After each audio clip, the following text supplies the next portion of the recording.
And here we are at the APP World Tour, the Las Palmas Gran Canaria Pro. Anthony Vela bringing you the action live. We'll have Dave Maney in the booth as well.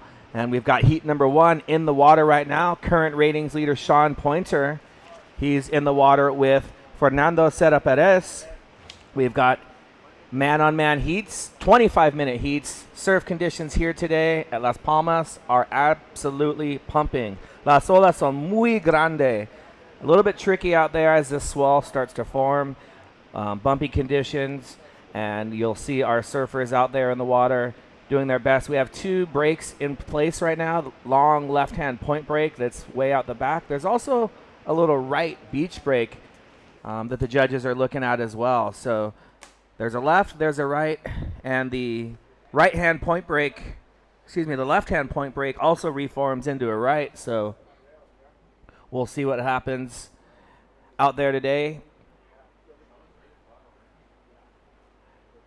And just a reminder that all of our surfers must be standing when paddling out. Once you're out the back, they are allowed to sit down.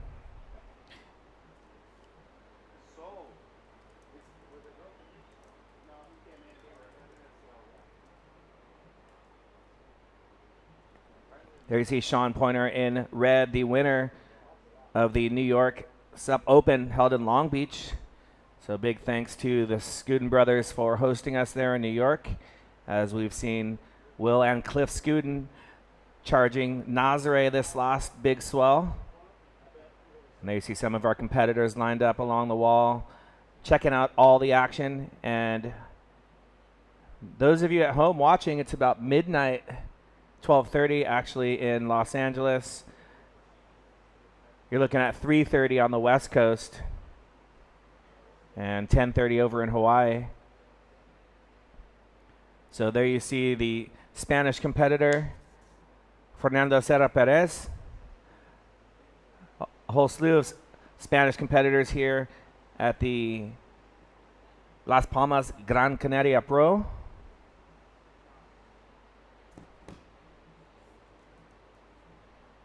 Sean Pointer opening up the event, and we'll see Sean work this whitewater section. You can see a lot of froth on this wave. Sean just playing it safe. You can see how bumpy it is, so all of the squats he's been doing. And he's just going to wait for this one to reform on the inside. Sean cutting back, and pulling out. So first ride of the event, Sean Pointer. He is on the board.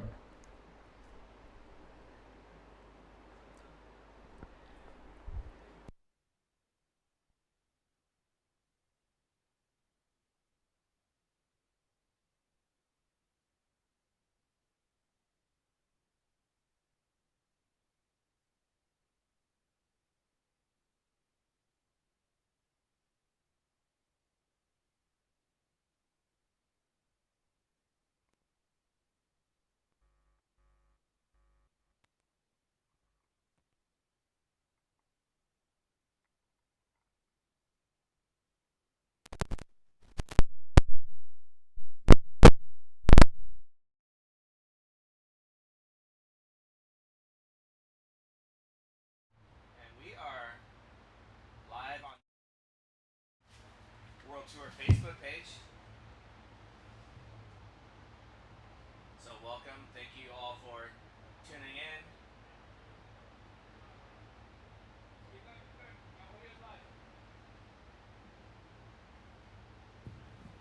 And just looking at the lineup for today, we are going to be going through 12 heats of round 1 for the men.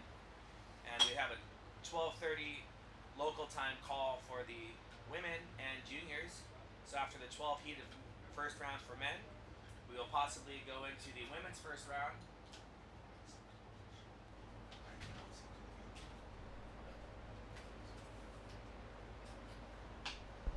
It was on at first for a little bit.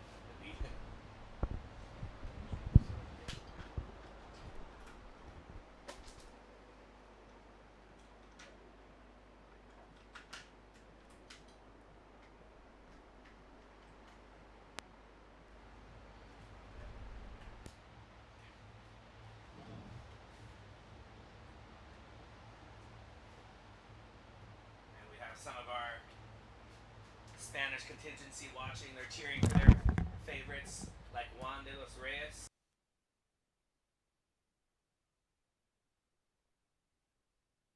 Post Dave Beatty, the brown blur, he'll be coming up in heat number 2, surfing against Moritz Mauch. Dave Beatty was out warming up. He's ready. He's stoked. Throwing the shakas. So you can see right there our surfer in white, Moritz.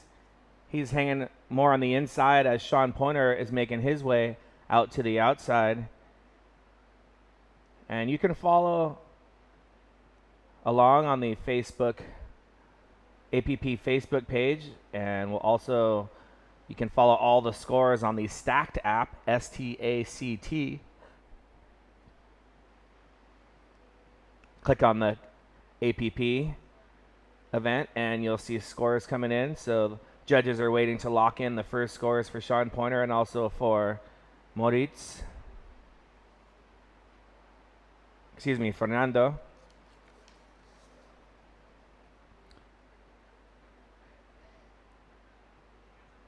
So the first time here in the Gran Canaria,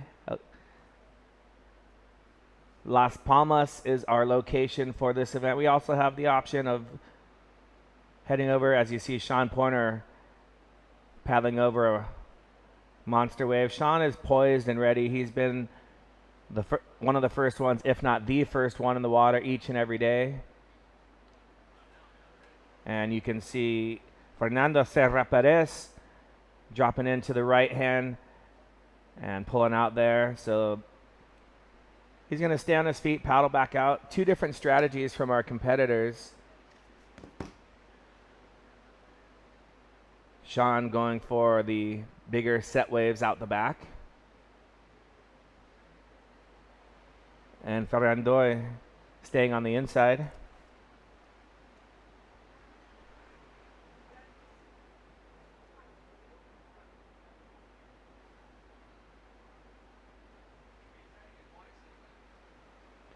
And there's a shot of a beautiful morning here. It is 8:42 a.m. local time. Sunrise is about 7:45 and sets around 6 o'clock. Beautiful beach break location with a point break as well. So there you see the left-hand point break, and off to the right of the screen there is a little beach break that the judges will be scoring competitors on both sections. So you have the option of going left, and you can choose your jersey.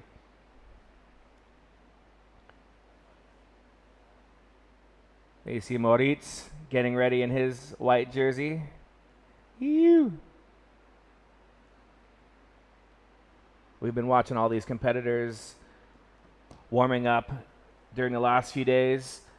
Yesterday was a little bit smaller, and we ran the first ever Red Bull Best Move contest. We saw Izzy Gomez winning for the women and Poinaiki Raioha winning for the men, followed by Zane Schweitzer, and in third was Benoit Carpentier. And for the women, Izzy Gomez was followed by Ibaya Moreno.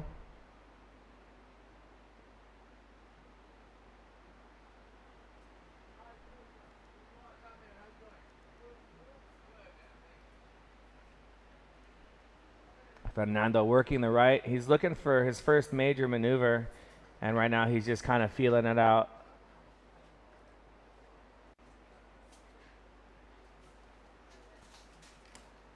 And you can see very consistent waves. The judges and contest director have allowed for 25-minute heats to give the athletes plenty of time to catch their 2 best waves. And you can see a beautiful setup right there. The beach, about a 2 to 3 kilometer beach. We are on the far end. I believe it is the west end. And there's a great shot. And we'll have a look at Sean Pointer's opening wave as he has a paddle on his inside. This is his second wave, excuse me. You can see this one a little cleaner than his first wave that was frothy. And Sean Pointer cutting back right there. Beautiful wave. Nice cut back again for Sean. And he's waiting for this wave to give him a little bit more of a wall as he's going to take it all the way to the inside. And wonderful replay from Sean. And you can see him right now. He's trying to figure out, should I go back out to the outside or should I stay on the inside?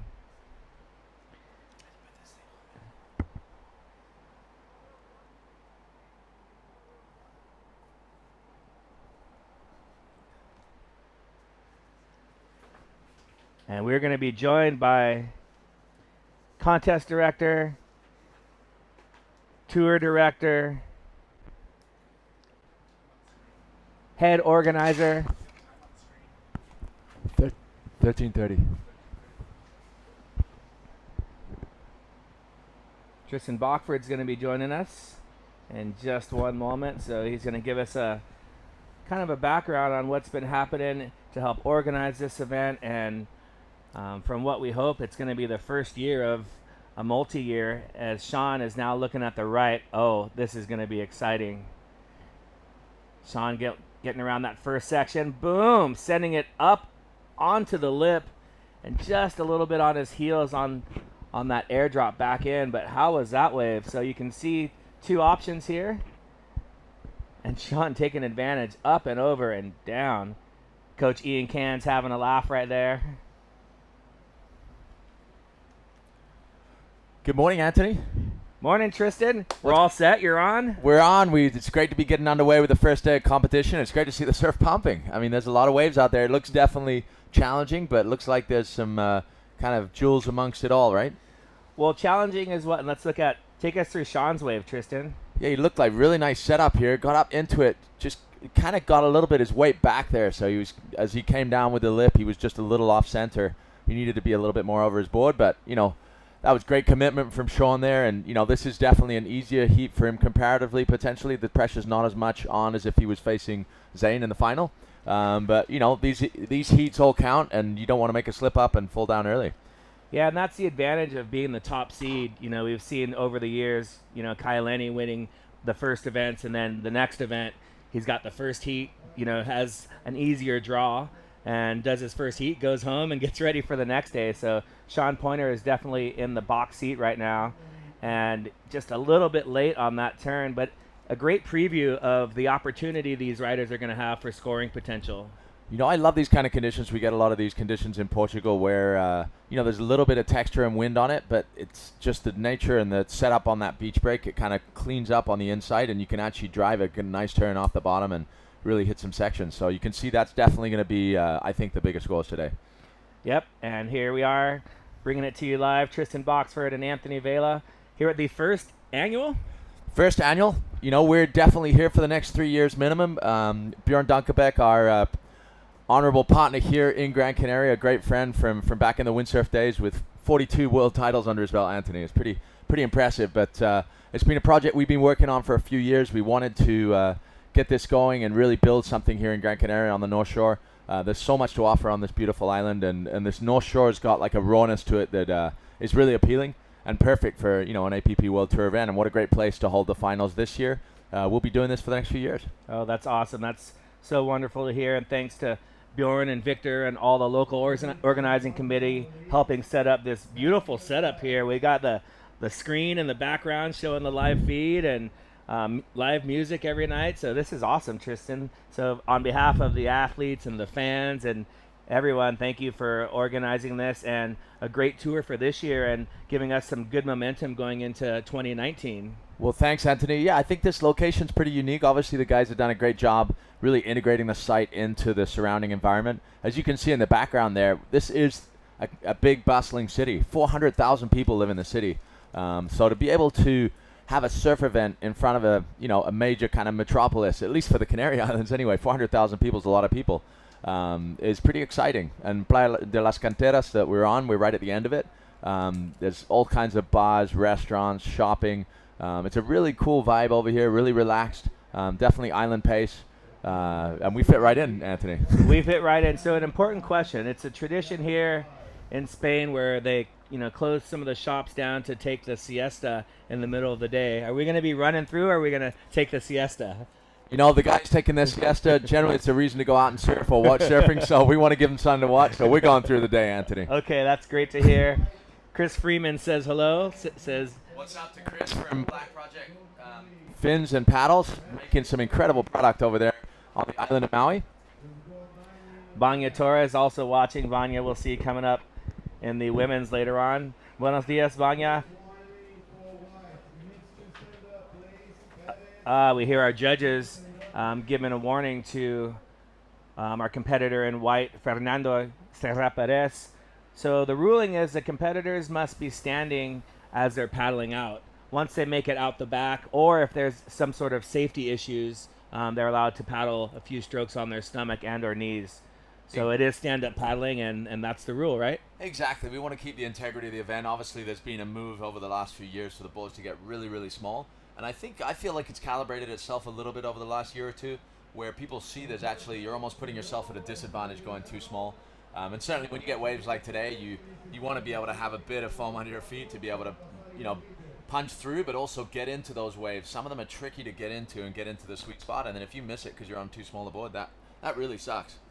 Yeah, and I know that's Sean Pointer's one who's used the bigger boards in some of the trickier conditions last year in Denmark and windy, the ISA World Championships, super windy and small, and he had a little bit of a bigger board just to make sure he can paddle around, find the peak, and I'm going to guess that Sean's on one of his bigger boards today. You can see him, board is totally above the water. A lot of the competitors, their board is completely submerged. So Sean, a very savvy competitor, and that's why he's leading this tour this year.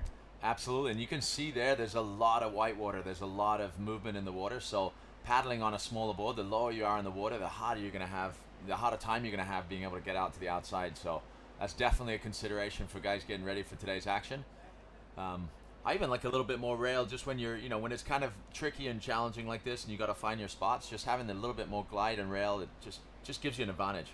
Yeah, especially with the chop. We saw Sean's first wave. It was just bumpy, and like you talked about, on the inside, he had a little bit more cleaner water to work with. So having a little more rail, a little more foam could be an advantage.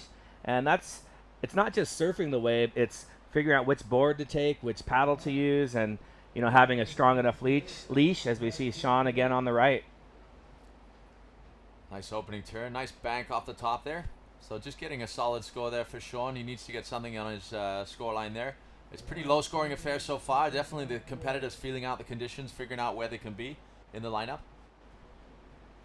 But I think as we see the heats go on, people are going to start getting used to it. And also as the tide bottoms out, it's going to get a little bit more manageable, I think. But certainly we've got plenty of waves on tap the next few days. It looks like it's going to be pumping, Anthony. Yeah, that's exciting for all the competitors. And I think, sometimes we see these bigger swells, and at the beginning of the, when the swell first starts coming, it's a little unorganized. And as the swell progresses through the days, it gets a little more organized, and the sand moves around and kind of sits in its spot. And so hopefully we'll see this swell provide, we've already seen some great waves today, but as the days continue, it might get really, really good. Exactly, and we're at a spot that provides plenty of opportunity because there's multiple banks going out, there's rights, there's lefts. As the tide goes down, the right's going to become more dominant, I think, and guys are going to be getting good reforms on the inside to be able to really get some performance surfing done. So Sean Pointer with that last maneuver, that's the best turn that we've seen so far today. And it's tricky on that inside right because some of the bigger set waves are going to completely wash through. So you've got to kind of dodge the bigger sets to get those medium-sized big ones to take advantage of that scoring opportunity. Absolutely. It's definitely a workout today, Anthony. Well, these guys and girls are fit and ready for this. And this is what they train for. This is what they want, as we have 5 minutes remaining in heat number 1. And quite a contrast from the conditions that we saw in New York. So really showing the caliber and the depth of talent for these competitors. I'm going to ask you a controversial one, Anthony. We were obviously going to be crowning a world champion here in Gran Canaria. What's your gut feeling about when you look at the guys' performances over here in Gran Canaria and what we saw in New York? Who did you see coming out on top this year? Well, it's hard to take anything away from Sean Pointer. He's, I would say one of the most technically and tactically sound competitors. Then maybe on the other side of that, you have Zane Schweitzer, where you never know what Zane's going to do. Poinaiki Rioja is sitting in third, and from what I've seen the last few days, he's been by far the standout competitor during the warm-ups. And then sitting in fourth place is Luis Dingis, two-time ISA world champion. So right there with those top four, you have completely different competitors, and I'm going to go out on a limb early in this first round, and if everything goes well, Poinaiki's just looked really smooth out there, and I think he's going to be hard to beat. Well, obviously, for Poinaiki to win, it's going to require Sean and Zane to be outside the top three. So that's something that it's going to be a battle here. Everybody's going to keep on their game, but top three is to get to that final is challenging. So Sean's got his work cut out. Everybody's got their work cut out here to kind of make sure that they can secure a title in 2018. I saw Poinaiki come on the scene about 6 years ago, Anthony. He was a 14-year-old kid in Tahiti, and he got through like a lot of rounds in pretty big, significant surf in Sapinus. And just such an impressive kid, really understated, really humble, but a powerhouse in the water and a great competitor. Somehow his shyness and his, he doesn't want to speak a lot, say a lot, but on the water he knows how to compete and he knows how to surf. And it's so amazing how he's able to read water. The first time I saw him was right after that. The next year, 2014, I believe, he was in the Nakamakai at Turtle Bay, the youth event.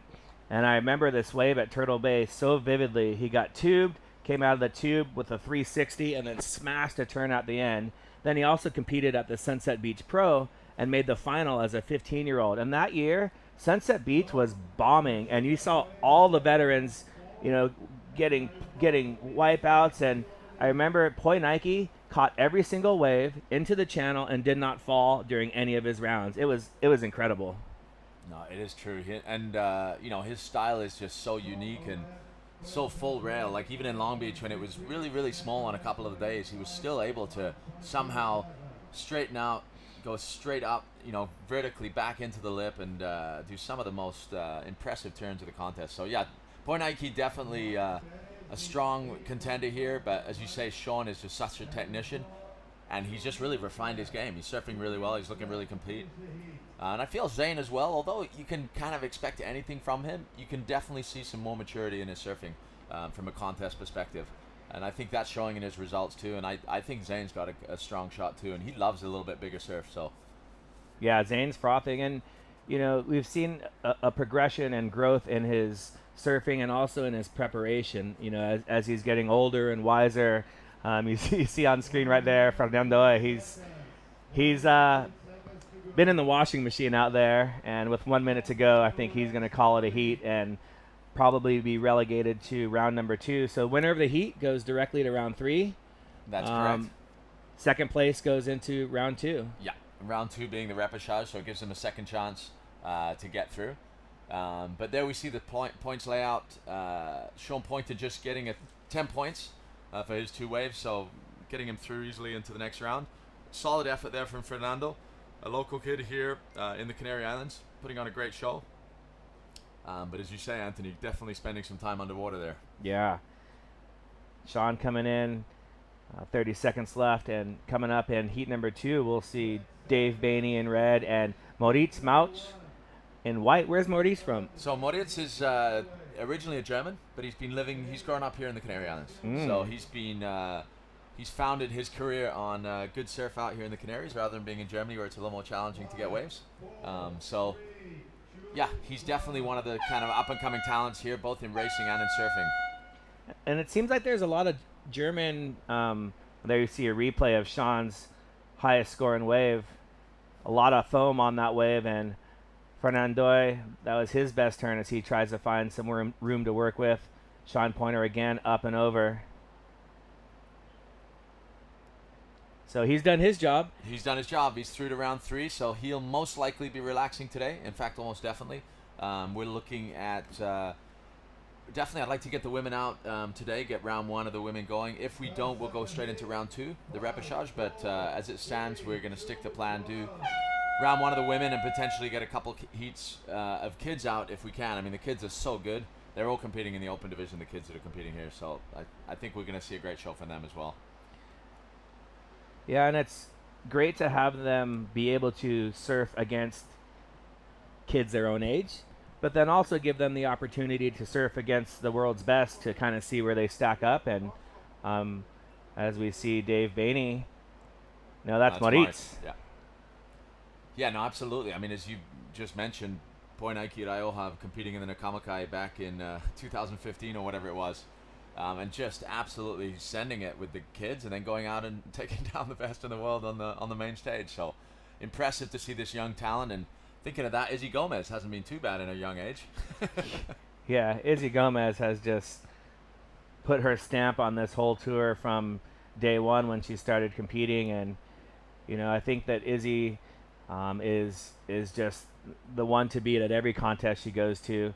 But heard from Brandy that maybe she got a little bit sick last night, so hopefully Izzy's feeling better. She just had her 19th birthday, won the contest over in Peru, the Pan American Surf Games, which was a qualifier for the Pan American Games. So hopefully, Izzy, you're going to get better. We want to see you out here coming up around 1:30. Absolutely, and I mean, looking at Izzy's performance level yesterday, I think we're in for some great stuff. I mean, she was surfing just amazing, I thought, yesterday.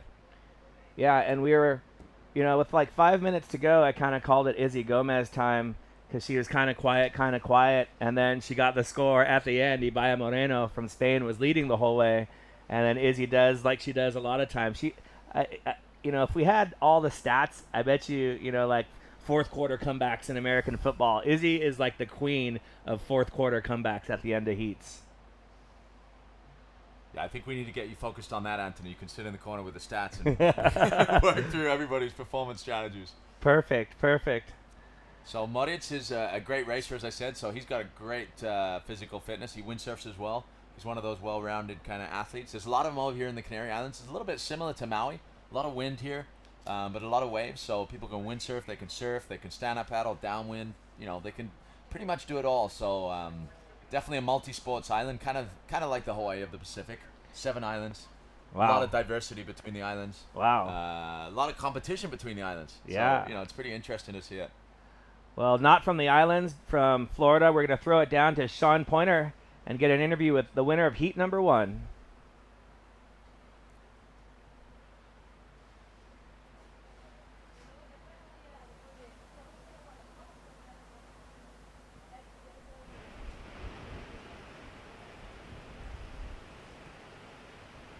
You can hear Sean talking about the conditions there, and had yesterday for the expression he's session. been prepared, it was and definitely he's a lot smaller, and so it changes a lot when it gets bigger. And that was just me just trying to figure it out. I was out on the outside, got a couple, and then I went to the inside just to see if there was anything in there. But first round, first heat, stoked to make it through. Got some figuring out to do out there though. Thank you. Thanks, buddy. And all Sean's fans, his world title hopes are still alive. That's for sure. And it's great to not have to rely on somebody else. And we'll have a look at Dave Bainey in red. I'm excited to see Dave compete. Just such a smooth surfer. So much experience in the ocean, and you can see that there. Real control in those kind of bumpy conditions there. And just waiting, being very patient with that turn. He wasn't going for too much, and not rushing anything, and he's letting the wave give him the opportunity, because you can't really tell what it's going to do unless you give it time. Dave taking this one all the way in. I'll just mute it and then the interview. So great to see Dave out in action here in the Gran Canaria Pro-Am. Great to have him in the booth with you, Anthony. I do love hearing from Dave. He's always got a very unique perspective on it all, right? Yeah, Dave's, he's seen a lot. He's been around. He has a unique point of view as a competitor, announcer, board designer. As we see Moritz Malk here he's been looking for those rights, but he's sitting a little bit in the channel, it seems, because every time it kind of backs off right where he is at. But it seems like there's a little section going a little deeper there that you could get something on. Yeah, if we were on the beach coaching him, we'd be signaling him to get deeper into the peak, trying to go on this little reform. And how's this great camera angle? And just like you said, Tristan, he's right on the edge of that rip current. So taking off on that wave, just maybe trying to get some confidence. And there's the crew right there, Coach Ian Cairns, Candace Appleby, and winner of heat number 1. And Team current USA. ratings, and Team USA, yeah. Yeah, ratings leader Sean Pointer. Candace Appleby just wrapped up her racing season in Paris last week. Got 2nd overall in the world to teammate. I know a little teammate Shea Foudy. I know she was a little disappointed not to take the title, but had to have some element of pride, I would think, being the kind of mentor for Shea as she's kind of grown up and become the athlete that she is, right? I mean, exactly. We've seen Shea, grow up and just become a fantastic racer and athlete for the sport. And Candace Appleby, you got to take your hats off to her. Kind of a rough start at the beginning of the year in the London Sup Open. What an amazing race in London, racing down the Thames and the sprint racing. Candace had a little, I think she was 5th overall there. Not her best start, but then she came back strong and gave herself a chance to win the world title. And unfortunately for her, Shea was a little bit stronger on the day, both in the sprint and in the long distance race, but 2nd place, not too shabby. Not at all. And yeah, like you said, I think it was a great showcase of perseverance and faith in yourself and what you can do. And it was impressive to see Candace come through and have a great finish to the season. Be great to see her do well here too, because a great surfer, Candace. She's been riding all kinds of boards for forever. Yeah, Candace, one of the original SUP surfers on the women's side, and was integral in actually getting the female tour to start. I remember, way back, there were events here and there for the women, and Candace would compete with the men, the first one to compete at Sunset. But I remember she was, kept emailing you, hey, if you have a tour, the girls will show up. And hats off to you, Tristan. You said, okay, we'll do it. And that first year we had the Turtle Bay event and never looked back since. So it's been awesome to see the progression of women's surfing. Absolutely. And it's definitely, there's a lot of pride seeing coming into this season especially. I feel there was a huge kind of skyrocket in talent and wealth of talent, and just the level of surfing has gone through the roof. With Nicole Pacelli obviously coming back, she had her first world title. She was the first world champion for the APP World Tour. Izzy's obviously kind of had a stronghold over the last few years, but there's just so many good girls out there and young girls that are coming up to the center stage. So I'm excited to see the women's competition kick off today and see what they have for us. And this is Eduardo Diaz from the islands right here in Gran Canaria. A great surfer, long-time stand-up paddler, and great ambassador for the sport over here in the islands. He's coming off a little bit of an injury, but he's excited to get out there and surf.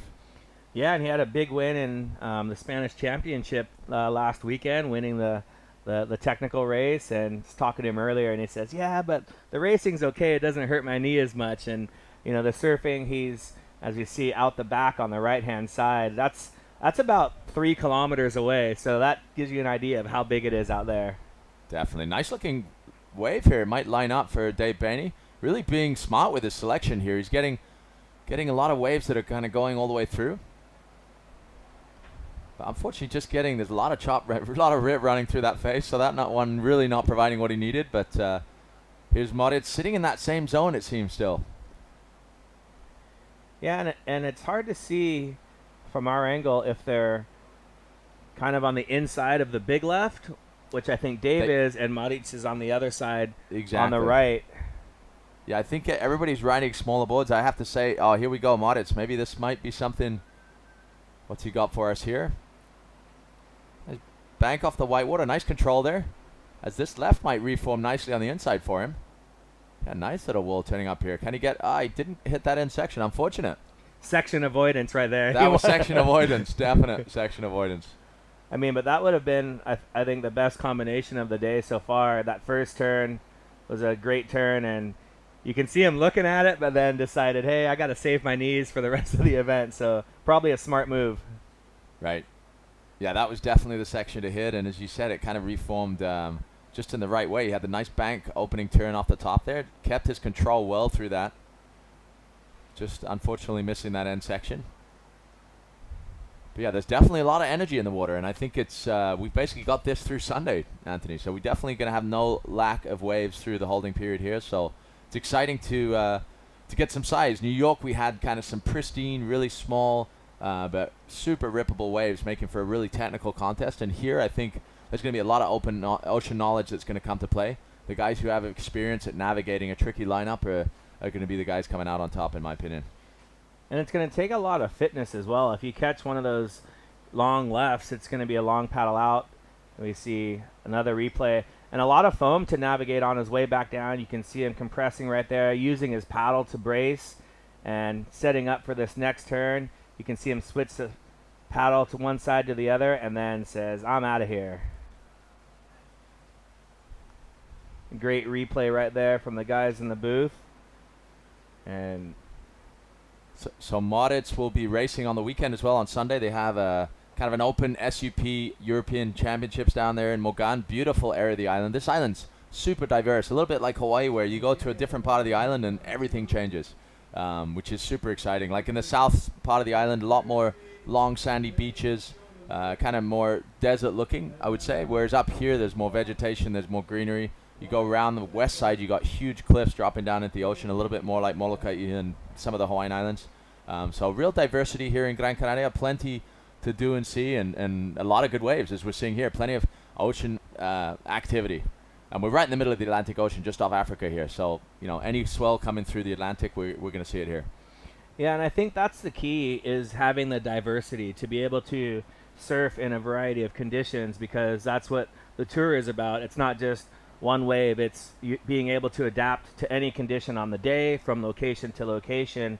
And that's why there's so many good guys from Maui, because you have the diversity of conditions. And like you said, here there's a lot of diversity. So especially having this event here, maybe in the next few years we'll see more and more SUP surfers and racers coming onto the tour.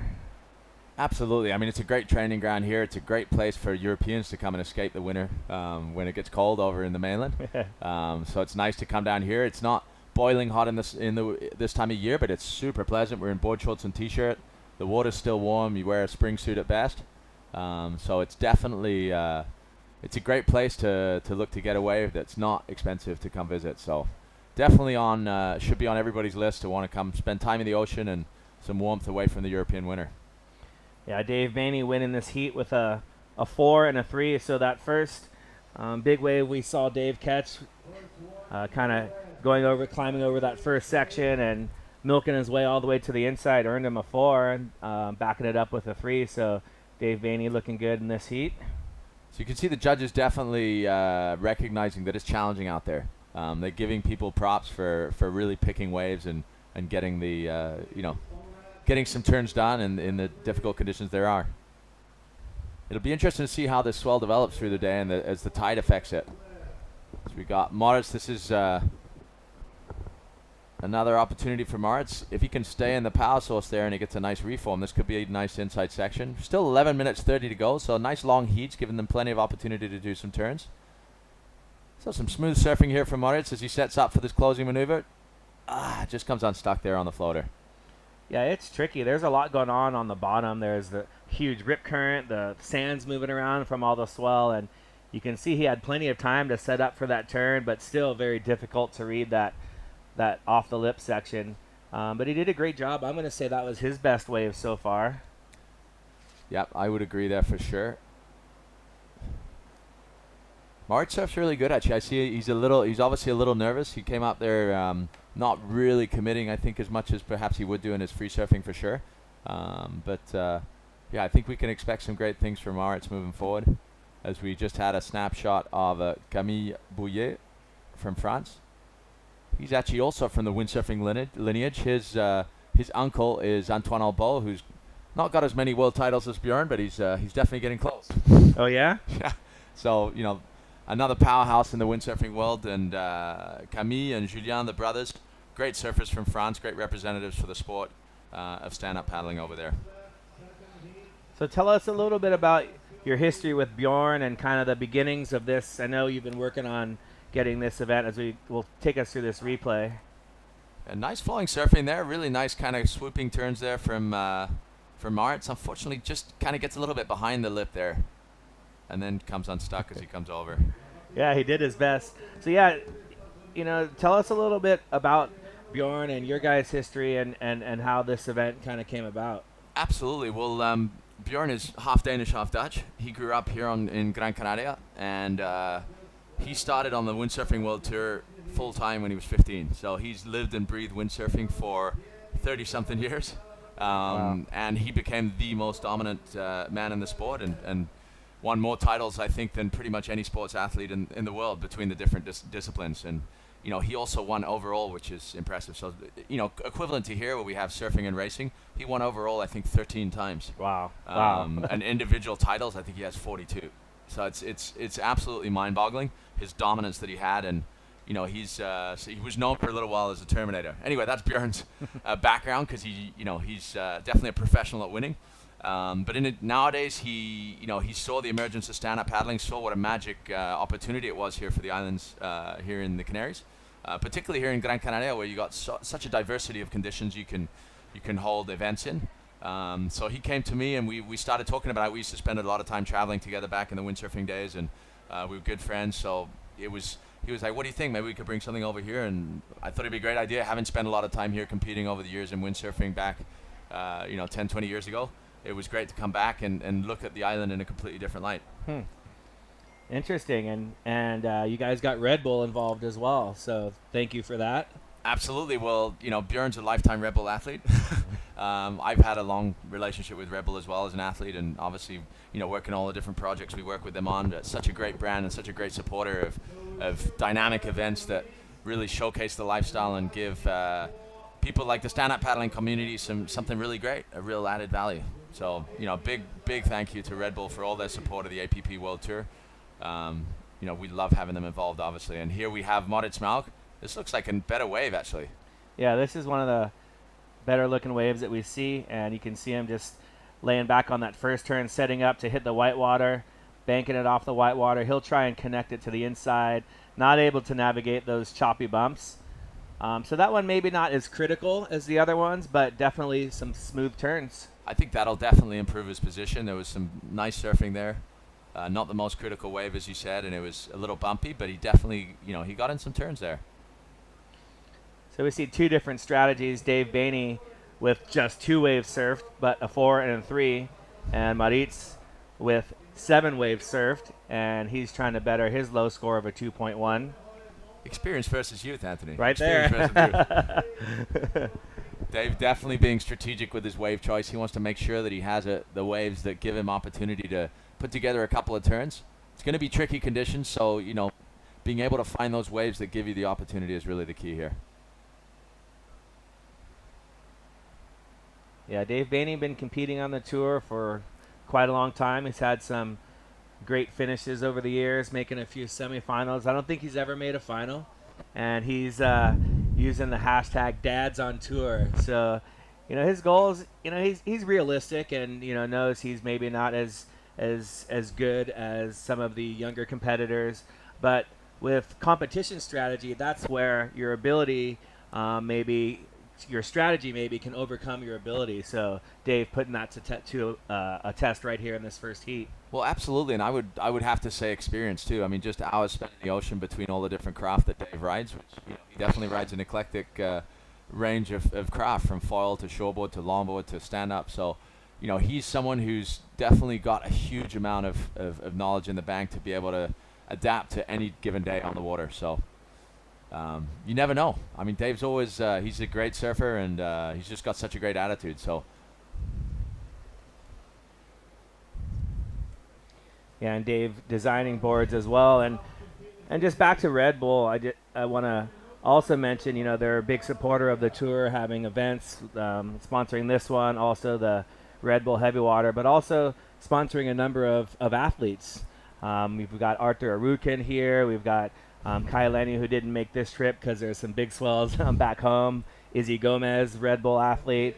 Nicole Pacelli as well. So a number of Red Bull athletes. So, huge thanks to them for supporting the event and sport of stand-up paddling, and also helping support the athletes as well.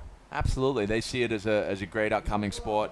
They, as you say, they got some really great ambassadors. There's also Mansa Notar from Slovenia, So, really great range of global athletes and giving a global presence for the sport. And, again, we really thank them for their support of this incredible sport. And a big thank you also to the tourism board here, who also, thanks to Bjorn, who's been kind of educating on the opportunity with stand-up paddling. They really get it, and this is one of Gran Canaria's top 20 events of the year. So, we're extremely proud to be here and extremely thankful to have this opportunity to build a legacy out here on the North Shore of Gran Canaria. So top 20 this year, maybe going for top 10 next year. We're always shooting for the top 10, Anthony.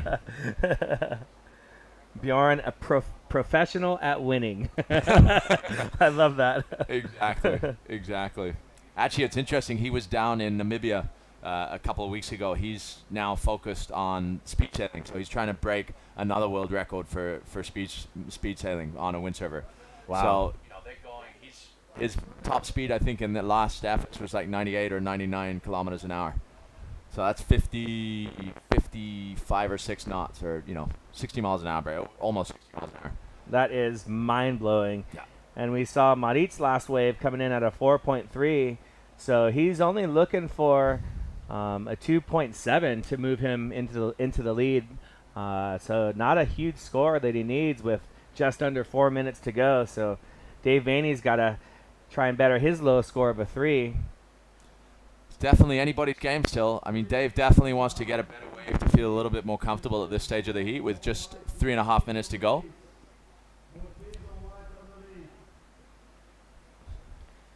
So, Anthony, what about yourself? I remember you competed back in the day, early days of the APP World Tour in the surfing.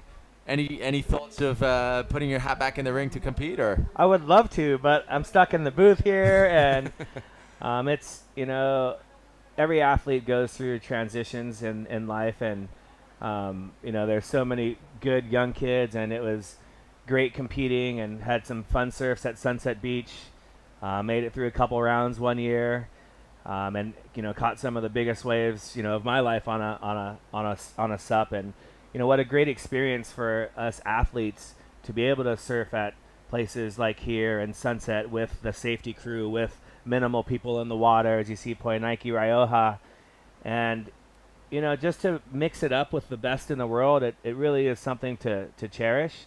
I think my racing days and sup surfing competing days are limited. I'm not going to say over, but limited. I'd love to, maybe get in a surf at Sunset this coming year, and if there's any spots that are really good, possibly getting a start. But as I transition from, athlete to commentary to race director, contest director, it's just a matter of trying to help progress the sport, kind of like you've done, right? You've come from an athlete's perspective, and then organizing events from that perspective in trying to showcase the sport and showcase all the individual athletes. And that's my mission now as well. It's, I know a lot of the guys and girls, and to be able to help them live out their dreams, I think that's what you're doing, and, that's what I want to help do as well.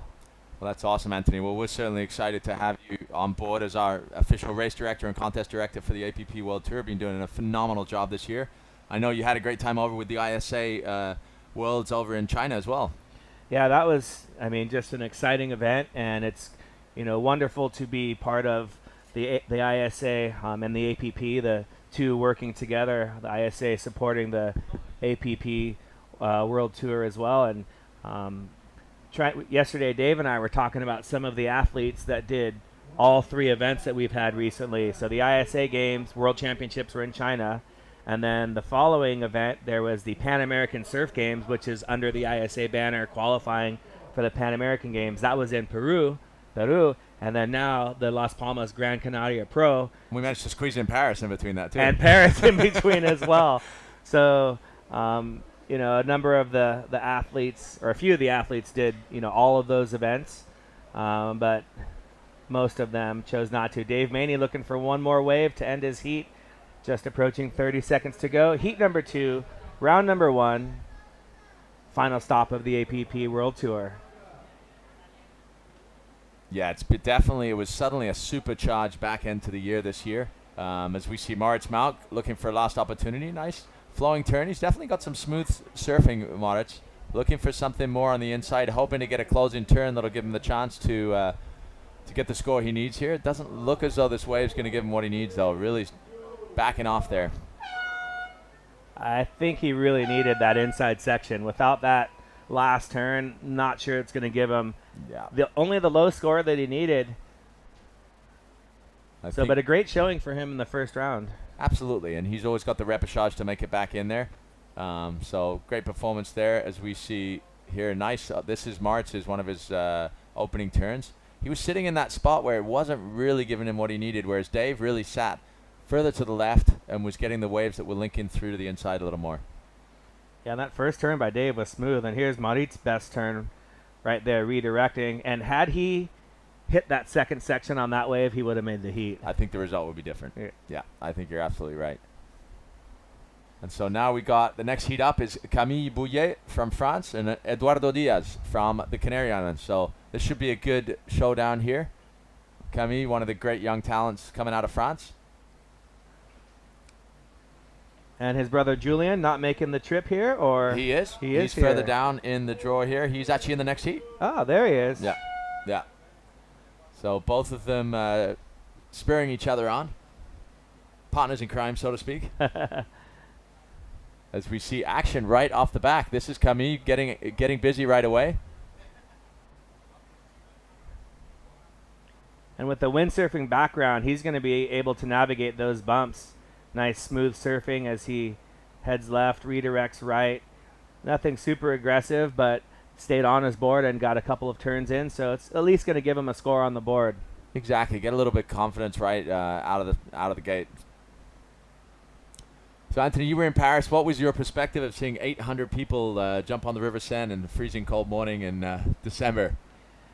You know, the thing I found really cool about it was the pool racing, the sprint racing in the pool, and part of the Nautique, the boat show. So all of those athletes were there for the check-in, there for the race briefing. So the vibe and the energy started building in indoors, and you can just see the athletes with their inflatables and just preparing and greeting each other from all over Europe and the world for this event.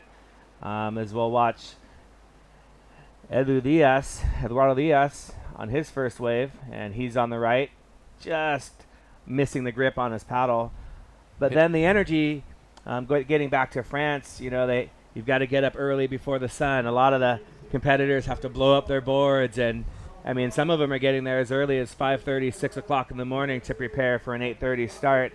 And being at the finish and watching the smiles, the extreme exhaustion, it was challenging, and all of the iconic places that the race went by. I mean, that's definitely one for everybody's bucket list for sure.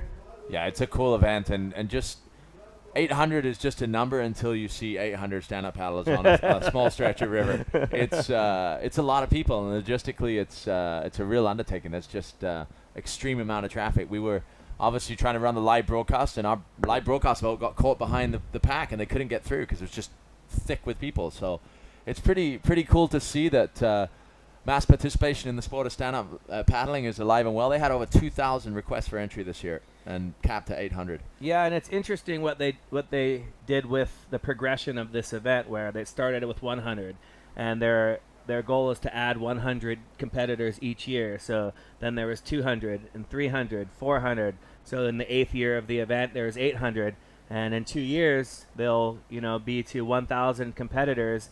And they're confident that they'll get there because of all the people. There were more people that didn't get into the event than there were that did get into the event.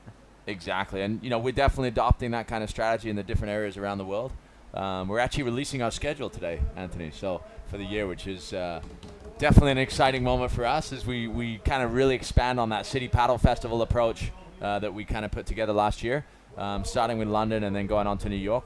And obviously finishing in Paris. So we're just really building on that. Test, and it's going to be be an exciting year 1, 2, ahead. 1, 2, mic test. Okay. So final scores coming in.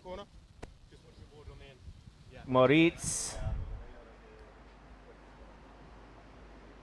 So it appears that the scores on the webcast were not accurate, but it's looking like Moritz got the score that he needed at the end. He's got a 4.17 to go along with a 2.57, and Dave Bainey with a 3.67 and a 2.63. So it's looking like Moritz is advancing through that heat. So they were putting 4 and 3. So they were, this total score wasn't there. They got what they put on the screen was the 4 and the 3, and they put these left, but that was just each individual. So now these final total scores are finally showing up on the app. So that's what happened for Gran. So as we've got Ryder up and running, this is Camille Bouillet. Oh, just kind of the lip just pulled the board out from under him there. Unfortunate there as he needed that turn to complete the ride. And we're going to go down with a heat interview with winner of number 2 heat, Moritz Mout. 3, 2, 1, yeah. How was it out there, dude? First win. I'm pretty happy with that win. The conditions are super tough. There's a lot of water moving around and a lot of current. But I'm super happy to make it onto round 3 and can't wait for what's to come. Hold it there. Perfect, thank you. Cheers, dude. Thank you. Great to hear from Moritz Malk there. As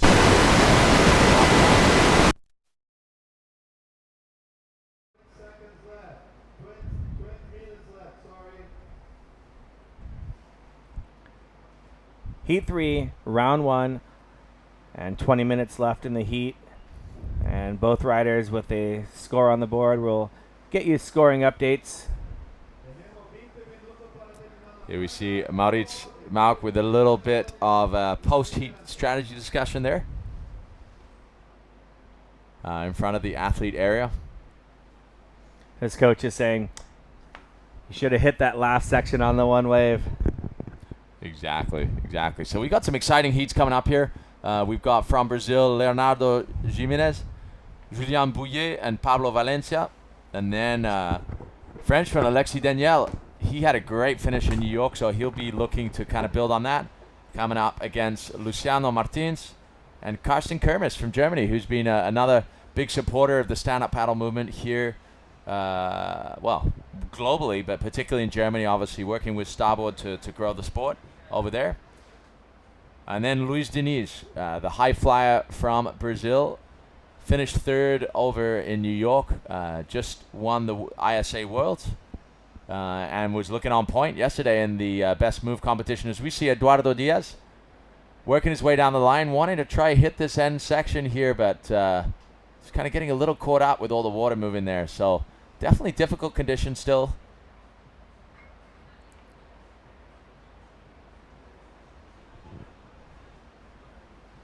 As we work our way through the rounds. So we'll be running through round 1 of the men. We'll be then going into most likely round 1 of the women, which should be around 1:30. And that is the current schedule, obviously to be updated at 12:30 when we have our next call.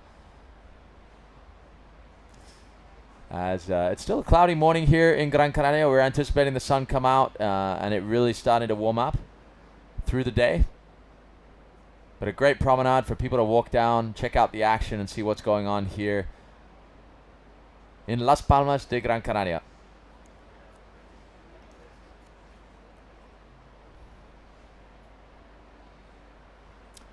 So we've got an exciting schedule coming up for 2019 for the Surfing World Tour. We're seeing the return of the Sunset Beach Pro, which is extremely exciting. Personally for me, it's great to have it back kind of in home turf at Sunset Beach. So that'll be kicking off the year in February. We'll be then heading on to New York again at the end of August. So it'll be a great showdown again out in Long Beach.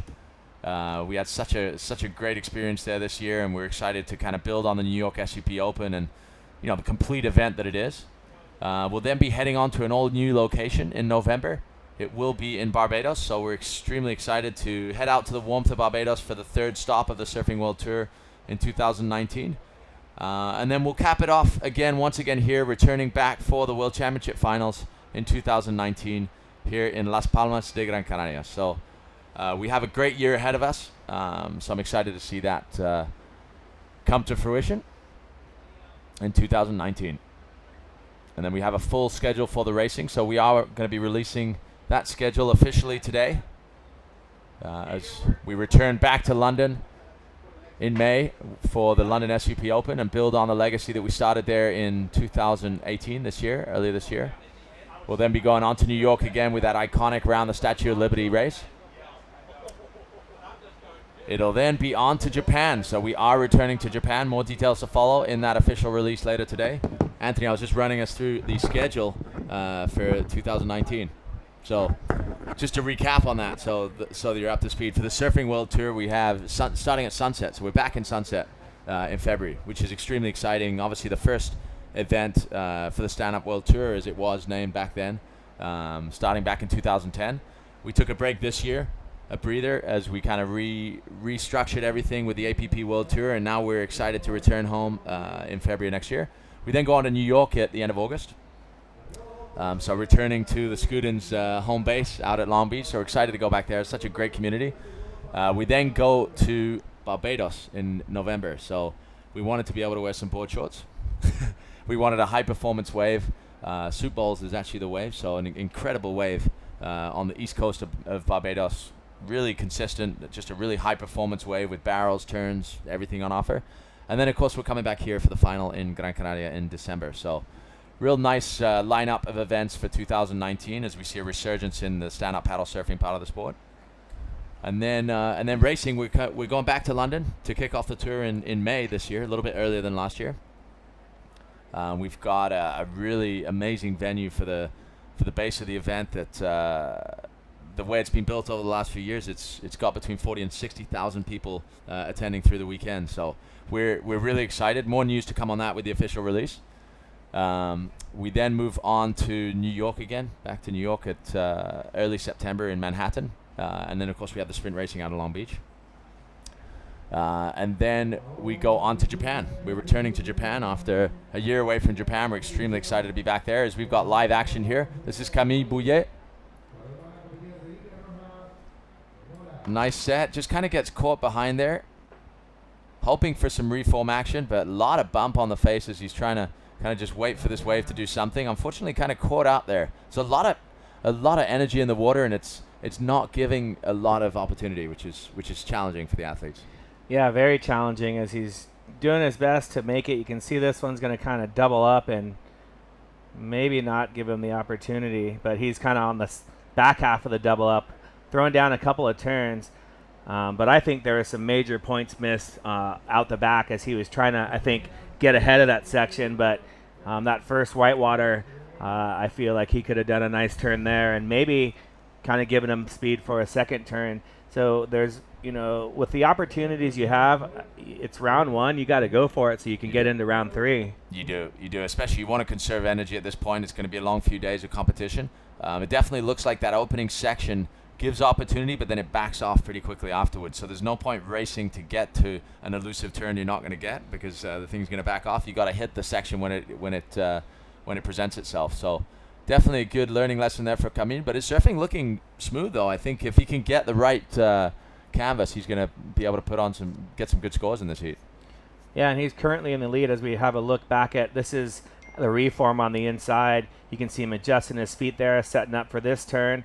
And that's pretty technical because he's actually on the back half of a double up and able to catch up to the first wave. So I think that might be his highest score. Camille's currently holding a 3 and a 1.03, and Eduardo Diaz with a 1.17 and a 1.13.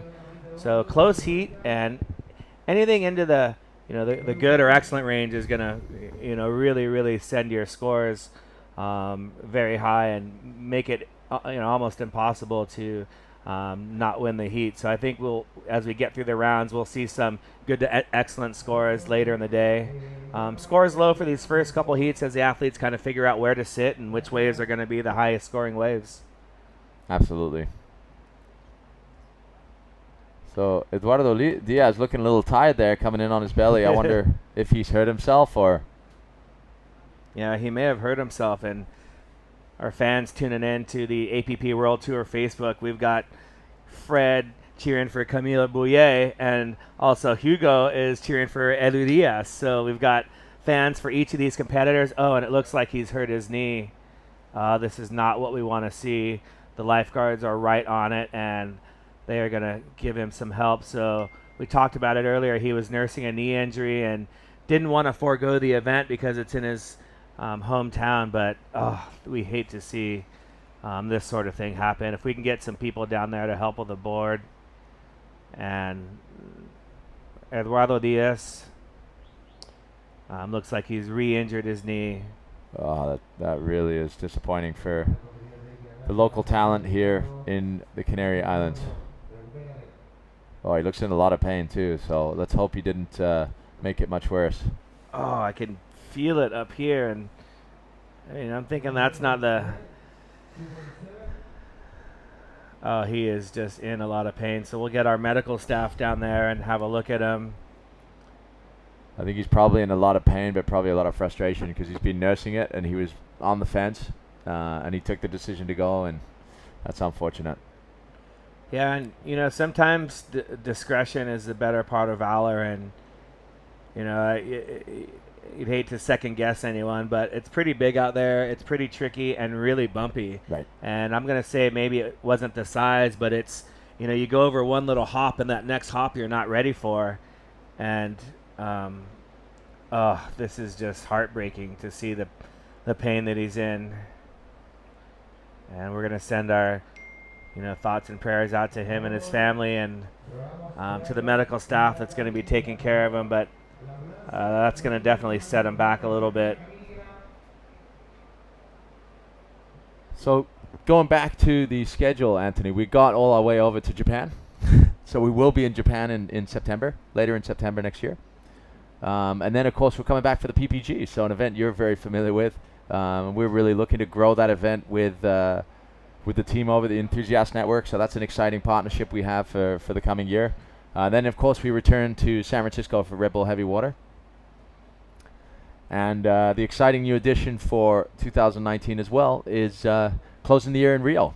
So heading back to the warmth and closing the tour over there. So definitely a full series of events. We'll be putting out that release later on today, so look out for that.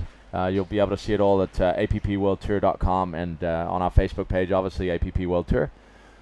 And when's the Rio event? That's at 22nd and 23rd of November of next year. So gives a little bit more breathing room, not quite such a kind of build-up of events where you got back to back to back. Gives us a bit of breathing room. So we got 6 events on the race side, 4 events on the sup surf side, so exciting for the athletes, fans, and spectators around the world. I know Claudio Nica's tuned in live watching, so he's going to be excited for all the racing. He had a fantastic sprint race in the pool. yeah, he's definitely challenging his brother for the Nika dominance from Italy on the World Tour, and it's exciting to see his performances go through the roof. He's definitely one of the fastest sprinters now these days. Yeah, it's interesting. He had a great sprint race, and then we saw Leonardo in the distance race staying with the leaders the whole way, and really giving it to Connor and Michael Booth. So hats off to the Nico brothers, really pushing the sport in their home country of Italy. And we just hate to see these images of any athlete being injured. But just like any sport, you always have that possibility of injury, and having the staff and emergency services on hand to attend to any of these injuries. That's part of the APP World Tours. You always have to have it. Absolutely. Yeah, we got a great team in place here, watching all the action, making sure that we can respond immediately to kind of any incidences. So really hoping for the best for Eduardo Diaz. Such a great guy, such a great ambassador for the sport here. Hope that the damage that he inflicted today isn't too serious, and just a kind of niggling of the injury. Let's see. Fingers crossed. But yeah, the Nikas were impressive, and Leo kind of had a little bit of a slower year for him. He just had another baby, so he's another dad on tour, Anthony, and yourself, you're a dad on tour, right? Yes, very exciting. So, congratulations, man. Thank you so much, Tristan. It's one of those life-changing experiences, and hard to be gone, but looking forward to getting home. So I can imagine, man. We see right now Camille Bouillet with a 3 and a 2.7, so he's in the lead and gonna make it through this heat. As Eduardo is on the beach right now, so Camille having the break to himself, kind of gets to finish this heat warming up, and just heartbreaking, Tristan, for me. It really is. I think it's more just the dismay of yeah, he knows he's out of the water probably for a while, which is just super frustrating.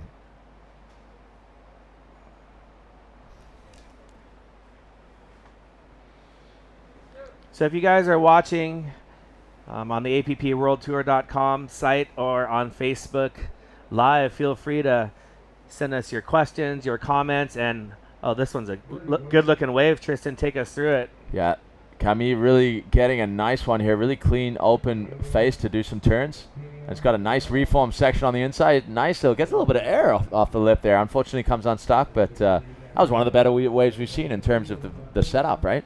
Yeah, that was a good-looking right-hand wave, and I think he got a lot of points out there. And we were looking at that right this morning, trying to decide whether to hold the event or not. And there were waves out the back on the left, but the right was really had some nice wall to it, like we saw on that wave, and some great scoring opportunity for Camille. And I know all the athletes in the later heats are going to be looking at that. I was going to say, I think there's a lot of studying going on now of the broadcast to see where you're sitting, to see where athletes can pick up that kind of wave, because it's got a nice clean face to it, plenty of scoring potential here, and yeah, Camille putting some good rail work in there. Nice top. He just gets a little bit too much spring through the lip there, a little bit on the tail of the board, and goes down, but a nice wave from him. But as you say, unfortunately, it looks like he's going straight through anyway, just based on Eduardo Diaz's situation. And there is his brother on screen getting ready for heat number 4 coming up. Exactly.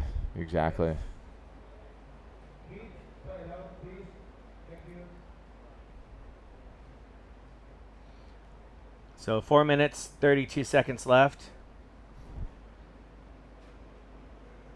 That last wave coming out with a 3.63.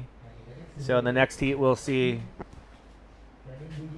Leonardo Jimenez. He was in the finals of the best move contest yesterday.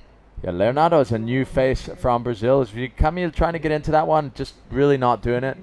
But Leonardo Jimenez from Brazil, he is definitely a talent to watch out for. He's 18 years old, and he put some big names to the test in New York, man. Yeah, we saw a lot of new faces in New York, and I feel like Brazil is one of the few countries that has a number of SUP surfing events. I know in America we've got very few events. They've got a couple on the East Coast and a few in Hawaii with the Hawaiian Surfing Association, but on the West Coast we don't have much in regards to SUP surf contests. But in Brazil it seems like there's contests every few weekends, and you can see it in the number of athletes that they have on tour with the APP. Well, we can see it, obviously in surfing, you've had that Brazilian storm over the last few years. There's definitely that going on with stand-up paddling now, and we've seen it in surfing since, Lecco kind of led the charge with that. Then Caio Vaz followed on afterwards with his brother Jan. Now there's just a wealth of talent. Wellington Race putting together some of the best turns for me of the New York event. Luis Diniz, one of the most radical surfers on tour. Lucas Medeiros, who's unfortunately not here this year. I'm sure he'll be on tour again next year. He'll be out at Sunset. There's just a whole wealth of young talent coming out of Brazil, and as you say, there is competition there, but also there's a community there that really kind of spurs each other on, and they travel together, they work together to get better, and it's exciting to see them really making their presence felt here on the APP World Tour. And there's the brothers. You see Julien on the left and Camille on the right. Camille finishing up his heat. Julien saying, "Hey, give me some tips out here." He's looking to get some pointers for sure. There's Leco Salazar, a 2012 world champion, a great ambassador from Brazil, from the town of Santos. When he got back from his world title, when he secured the world title in the BVI, they had a bus that went through Santos, and they had the whole of Santos celebrating that he'd taken the world championship from Hawaii. Wow, that's incredible. So he's definitely a national hero. His dad, one of the most celebrated Brazilian surfers of all time, with all the different titles he's had in longboarding and surfing as a whole over the years. A great surfer himself. And his brother Mateus as well, a great surfer. So real surfing heritage there with the Salazar family. And he really started the movement for the Brazilian surfers to come up and make their presence felt. Yeah, and he's one of those guys that, rips in any type of conditions. And we saw the first day we got here after flying in from Paris, and it was, similar to this, maybe a little bit bigger or different swell direction. And Tristan, I saw him get this huge closeout tube, and he was so deep for so long and came close to coming out. The beach, there was a bunch of boogie boarders and locals on the beach. They all just applauded and cheered, and so it's really cool to to see when it happens, when guys go, oh, stand-up paddlers rip. So thanks to Lecco and all the guys and girls out there charging and giving stand-up paddling a good name throughout the world. Absolutely, and he's such a cool cat, Lecco, and certainly his surfing is just so silky smooth. There's never a kink in his surfing, which is something I've always admired about the way Lecco surfs. And he's started to get much more progressive with his choice of boards. I know in the early days when it was kind of had a longboard influence right in the early days, Lecco comes from longboarding. He's really evolved with the sport, and you can see him. We got pictures of him in the air from yesterday's best move competition, but still keeping that silky smooth flow that he's become famous for, especially his backhand surfing, which is just 12 o'clock turns. Really impressive surfing from Lecco. So I'm excited to see how he does in this competition. So we see Camille on a little bit of a victory lap here onto the inside. Yeah, and we were talking about it the other day, how he's, one of, if not the best backside surfer on tour. His backside turns are just incredible, and he's able to go on with a paddle on his toe side, with a paddle on his heel side. He's an incredible surfer, front side and back side, and we'll see him coming up later on in a couple heats. He's in heat number 6. We're currently in heat number 4. We've got our surfer in red, Leonardo Jimenez, and our surfer in white, Julien Bouillet. His brother advanced into round 3 already, and he'll be looking to meet him in round 3. So we're counting this heat down. And we also have Pablo Valencia in this heat, so our first 3-person heat. And we're live on APP World Tour.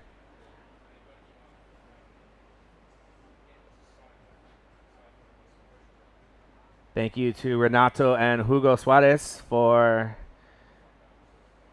tuning in, and I hope that Eduardo Diaz is okay as well. It's always heartbreaking to see any sort of injury.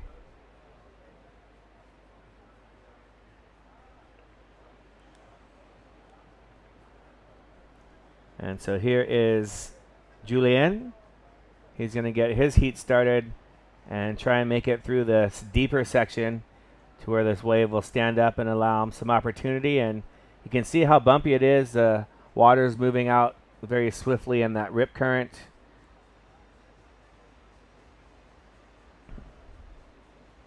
We see fans cheering for Federico Benetolo.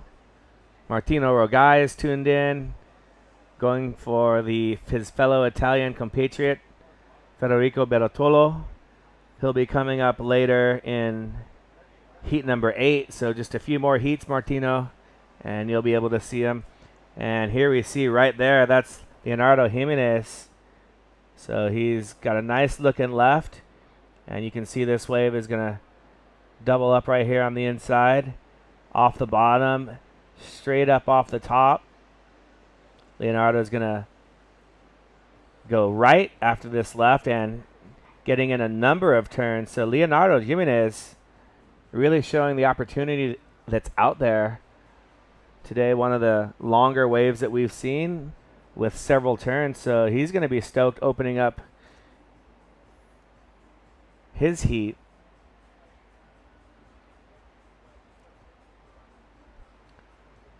Heat number 4, round number 1. In red, Leonardo Jimenez from Brazil. In white, Julien Bouillet from France. And in yellow, Pablo Valencia from Spain.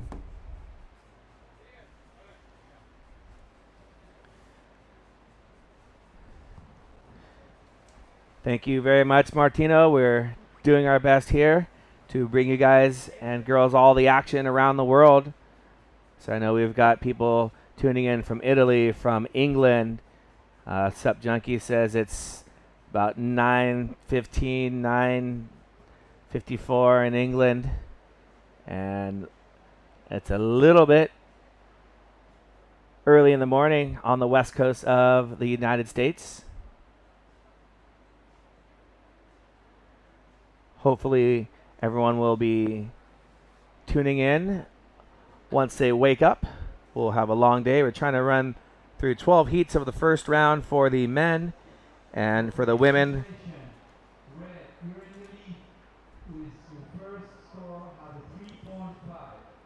so 3.5 for Leonardo Jimenez. And here is Julien Bouillet.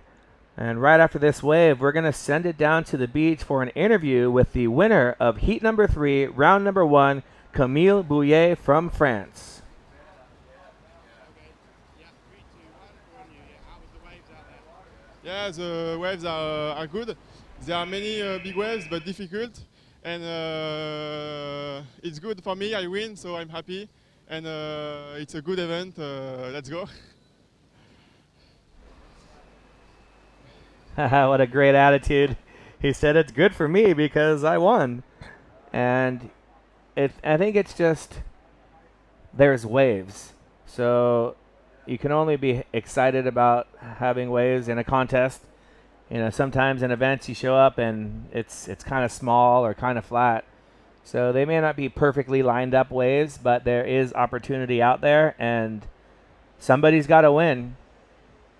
And Kyle Vaz said something one time last year in Denmark, as we'll have a look at our surfer in yellow, Pablo Valencia from Spain, and he'll cut back off the whitewater, and he's going to set up his next turn. Boom, off the whitewater.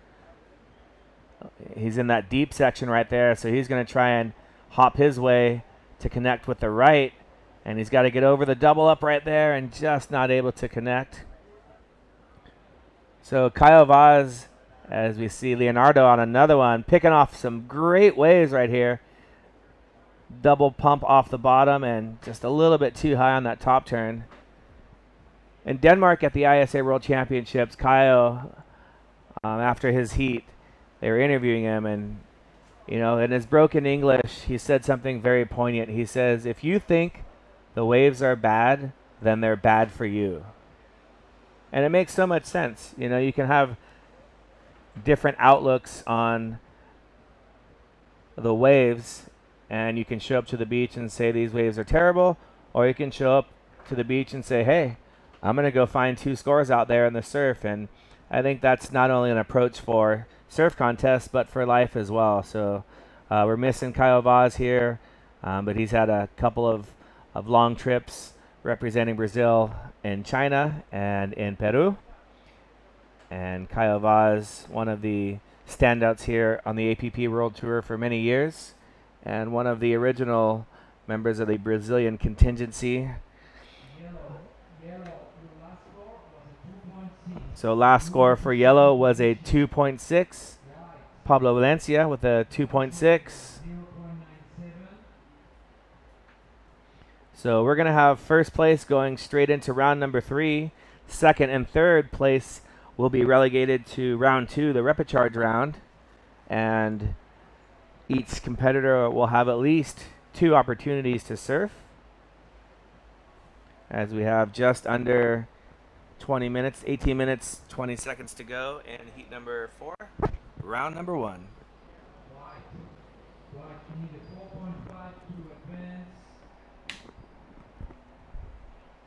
So White currently looking for a score of a 4.2. And we've got great waves on tap this morning, and we're going to run through all 12 heats of round number 1. And we're potentially looking to do the women's round 1 today as well, with a potential start at 1:30. But the next call for the women will be at 12:30. So women, if you're watching, we're going to have a 12:30 call on the beach to decide whether or not to run your first round. Also a 12:30 call for the juniors, so we may run the juniors as well. And Leonardo Jimenez setting up, nice patient drop in and bottom turn.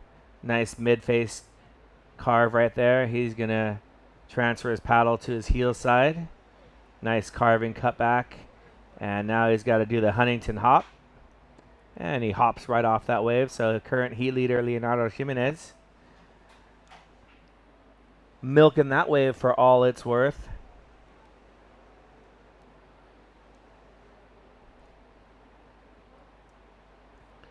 So he's trying to add to his 3.83. Julien Boyer with a couple of throwaway scores with a 0.97 and a 0.67.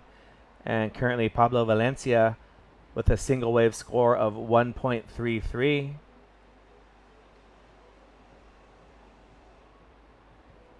And coming up next in heat number 5, we'll see Alexis Daniels from France, Luciano Martins, and also Karsten Kermis.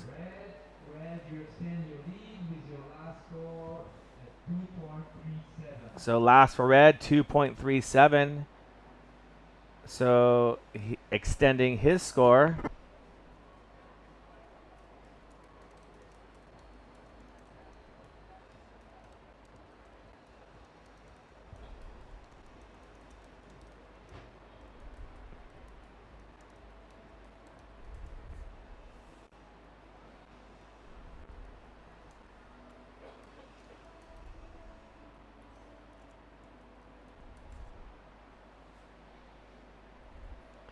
And Julien Boyer off the bottom on his backside. Regular foot surfer going left. And he's going to show a little frustration right there. You can see that rip current makes it really deep in that inside section as he's trying to earn a score that's going to move him into first place. So first place goes directly into round number 3. Second and third place are relegated to the repecharge round. Looking back at results from New York, we saw Sean Pointer taking the win. Zane Schweitzer making the final in second place. Just missing out on the final, Poinaki Rioja and Luis Dingis. They're currently tied with third. And Wellington Dos Reyes, Kai Lenny, Fisher Grant, and Alexis Daniel, they all tied for fifth. And Tamil Martino, Mateo Salazar, Leonardo Jimenez, and Mo Freitas were all equal ninth.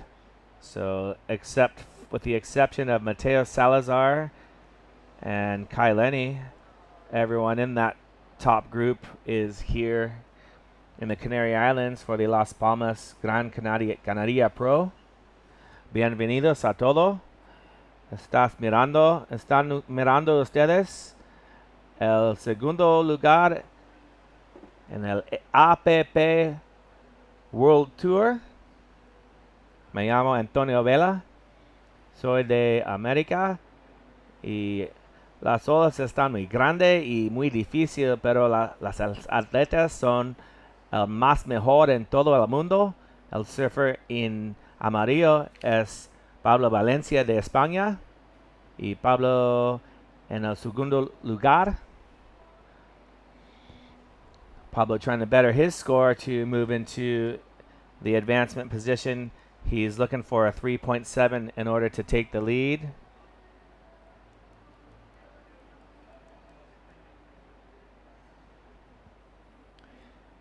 And the Brown Blur's mom, Barry Bainey. Hey, Barry, did you watch Dave's Heat? As we'll get a look back at Pablo banking off the whitewater right there.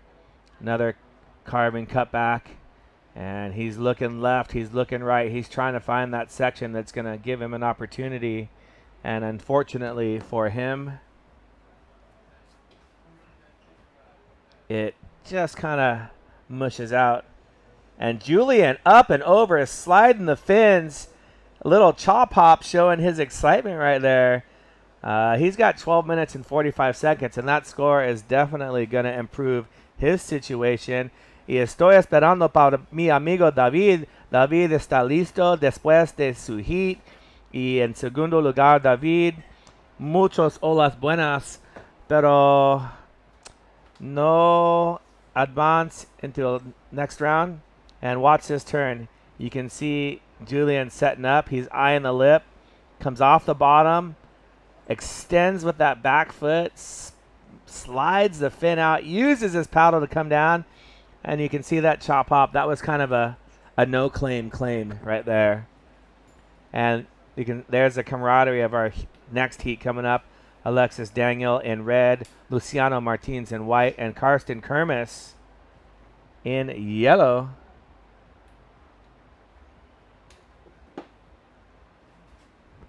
Laura Cutglass. ¿Qué significa brutal? Is that good or es mal o bueno? Estoy tratando hablar en español porque hay muchas personas de España en este evento y me gusta practicar español. Muchas gracias, Laura Cutglass, with a fantastic race at the ISA World Championships. And we're looking for last of yellow, a 2.6 to go along with a 1.33. And last for red, a 2.37. And last score for white was a 2.4, but I think that was before that last turn. And here's Leonardo Jimenez off the top, and he's got a great combination, a little foam climb right there. And he's got maybe one or two more maneuvers left on this wave. You can see Leonardo setting up for this next turn. Nope. Can he make it into the reform? Oh, this is going to be a good scoring wave if he can make it into the reform. He's milking it. He's milking it. He has found the reform. Paddle on his heel side. All that work and just comes off the back of the wave. So, brutal es muy bueno. Ok, perfecto, Laura. Muchas gracias. Hola, hola, Bjorn. Buenos días. Muy bueno, muy bueno. Muchas gracias para todo. We're just being greeted by Bjorn Dunkabit. Is that how you say your last name? Yes, Bjorn Dunkabit. 143 million time world champion. Good. More waves, more smiles. More waves, more smiles. I love it. I love it. Let's see if we can get these. Hey, Christian, can we get one of these microphones on? Oh, I got too excited. I'm peaking the audio. You made me too excited, Bjorn. The guys in the booth this early in the morning. I need to pull my microphone away. No, only two mics. So I'm gonna give you this headset for a second because this mic isn't working. And if you'd like to talk with Dave Vaney, we'd love to have you on the booth for a moment and just talk to us a little about the event. And we're going to welcome David Bone into the booth as well.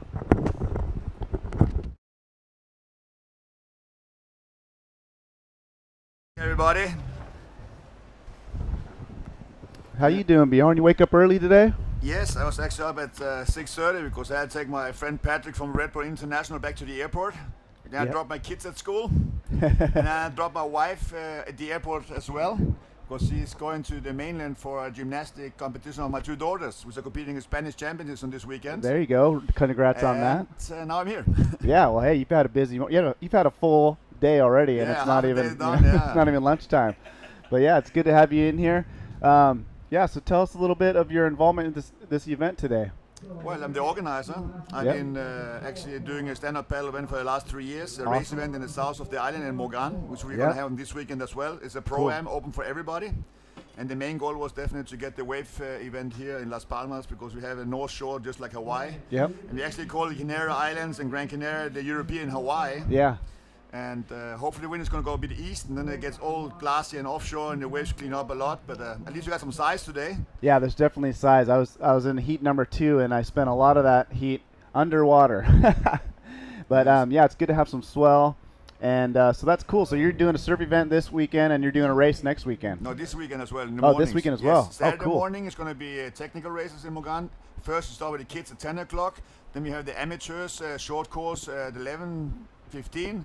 And they open after that, and then we continue up here with the waves in the afternoon. Awesome. So it's going to be a combo event, and the idea is really to attract in the years to come more people to do the race event, and they can come here watch the waves, the best wave suppers in the world, and also participate both in inflatables and in hardboard if they wish.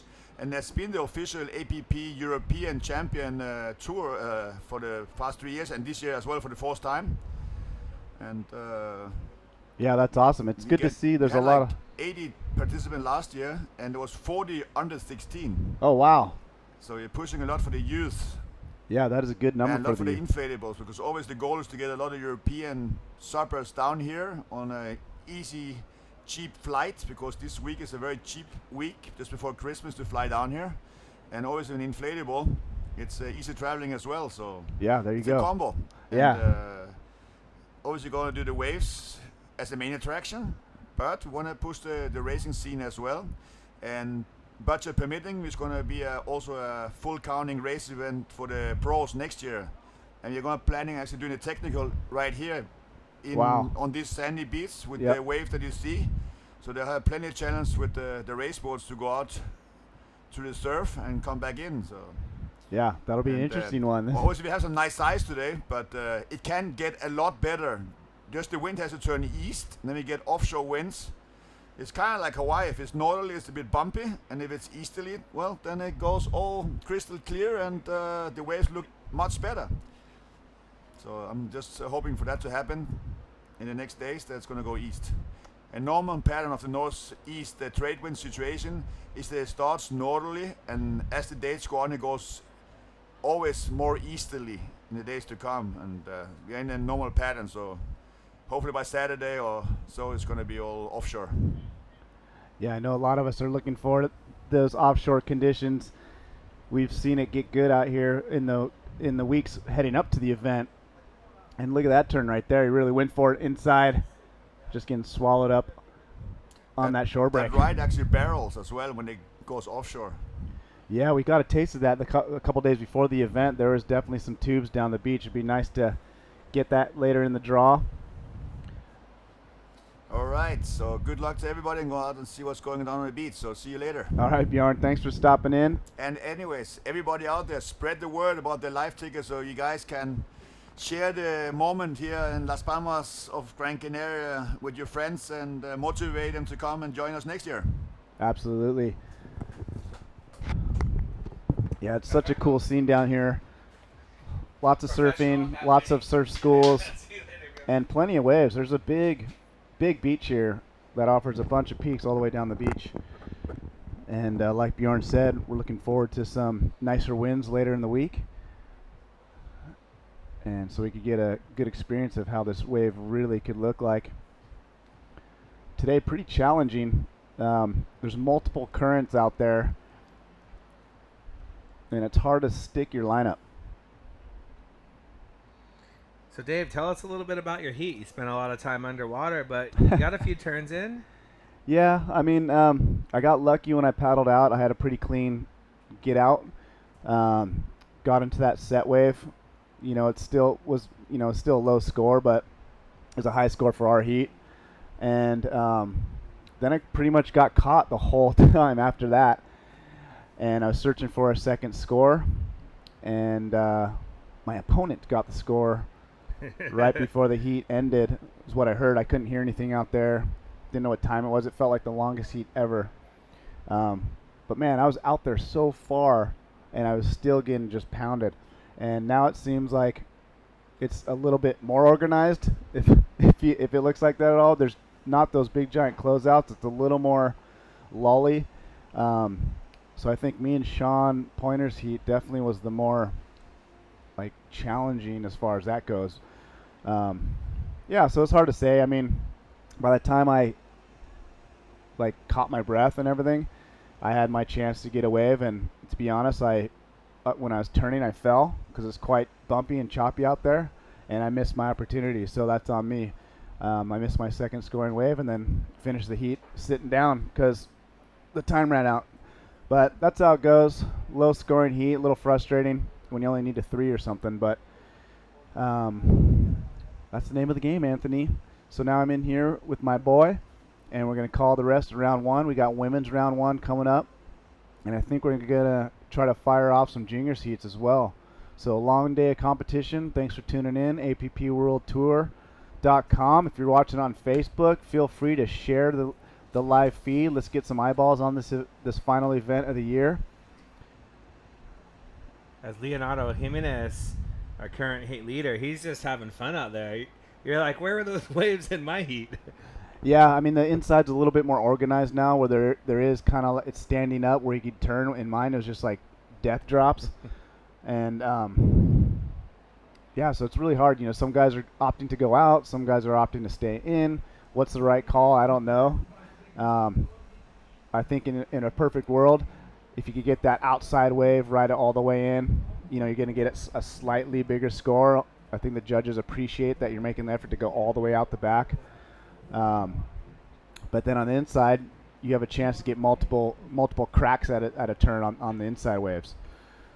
So, yeah, hard to say, man. Probably one of the most tired I've ever been in a heat. I was just blasted.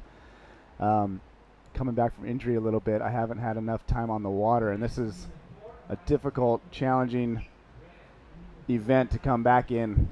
I think when I was out there, I was thinking the guys who have good fitness are going to have an edge, you know, like the crossover guys like Mo, who trains to race, Arthur Rukin even, you know, the guys who put in the training besides just surfing, I think it is going to be a big help this event. It's a lot of paddling, a lot of spending time underwater, and you know, when you surf a heat anyway, you're more fired up and you're shorter breath. So you compound both those things.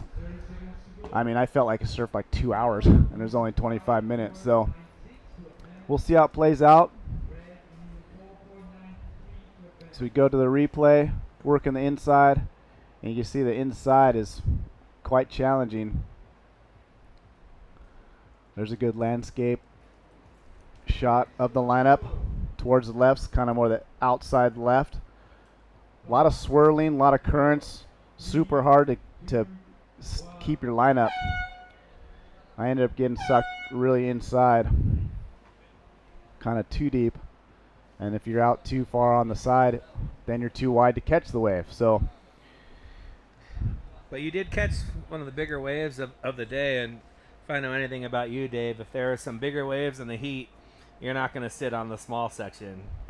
Well, I think if the bigger waves are going to score, I mean, that's what the judges want to see ultimately. I think if you get a big wave right at decent, you're going to get a bigger score than inside wave and you do a big turn. So here's like a little recap. I believe this is Jimenez. One of his scoring rides. He got a nice left with a good crack outside and came backside to wrap back around. Got White completing a big closeout turn, and Jimenez looking loose and looking confident in this junky surf. Gotta say, he surfed pretty well. His board looks pretty nice for the conditions as well. Mine was kind of chattering and jumping around. Hard to stick the rail. I think in hindsight might have put bigger fins in, but.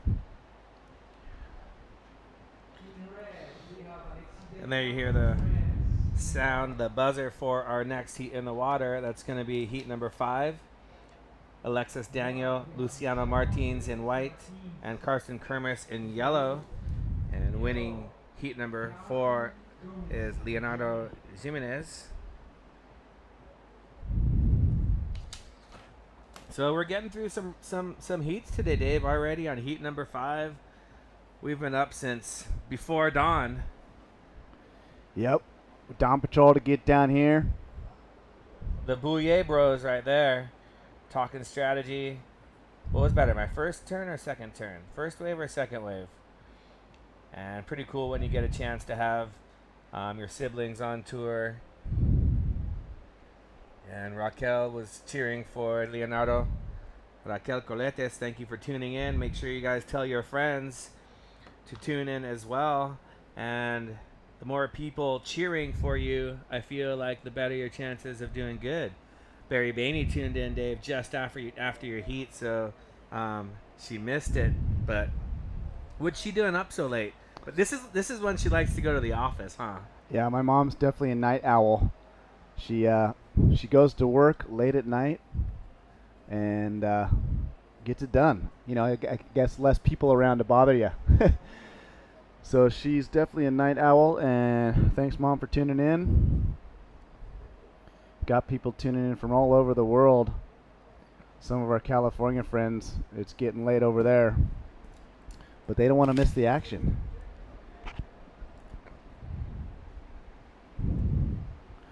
And if you're just tuning in, this is the APP World Tour. We are in Spain, the islands of the Canaries, and we're just getting men's round 1 underway. Currently in round 1, heat 5. So we opted to run the first round today. There's actually quite a bit of swell in the water. You can see the wind has followed, and we got kind of a similar pattern for wind for the immediate future the next couple days. So we decided to get this competition underway. Supposed to increase in size throughout the coming days. And this morning there were some large waves coming through. Sean Pointer was way out the back, caught a couple bombs out there. I ended up being in heat number 2 and got caught a couple times out there. Just there's a couple where it kind of felt sunsetty, you know, like just big old whitewater, and I'm like, oh man, please don't let my leash break. And yeah, after one, I was seeing stars for sure, breathing hard, kind of just like, wow, this is not fun at the moment. But it seems to, like, the tide's kind of bottoming out, and it seems to just be a little bit more organized, a little bit more not so walled across the whole frame. And looks like every surfer in this heat is choosing to kind of go to the outer peak, where we've seen mostly guys splitting the difference. Some guys going outside, some guys going inside. And there you can see right there, that's yellow going for it. And Dave, we're going to take it down to the winner of heat number 4, Julien Bouillet from France. Hey, so I just finished first of my heat now. I'm super stoked because it was hard. There was 2 choices to do, and I chose to surf the shore break because it's why I love to do. The Brazilian was surfing really well too, so it was hard. I didn't know if I was first or second, and yeah, I'm stuck. I'm stuck to do it, and Camille, my brother, did it also. So really cool to go to the round 3, I think, together. It's Shaka life.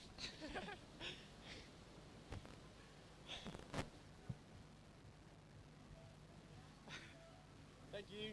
Also his brother Camille doing the interview photo bomb, Dave. Video bomb. Hey, he got a little airtime right there. I wonder if he did a couple sponsor shout-outs. Very savvy young lad right there. But it's good to see those brothers down here. They've been out and about having fun, supporting each other. And they're just stoked. They're stoked to be here. You know who else is stoked to be here? Yo. Estoy muy contento para ir a las Gran Canarias por el primero tiempo. Las olas están grandes y muy divertido, y las atletas son listos para la competencia. El surfer en azul, en roja, Alexis Daniel de Francia.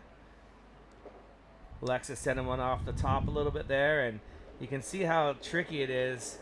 And talk about Sunset Beach, and then there's yellow all the way from Switzerland. No, he's from, where is Karsten from? Karsten sounds like a Denmarky type of name, but we got to figure that out. But it's been fun seeing Karsten coming around, saying hi. As you see, it's quite choppy and bumpy. Our athletes choosing to paddle to just get out of that shore break.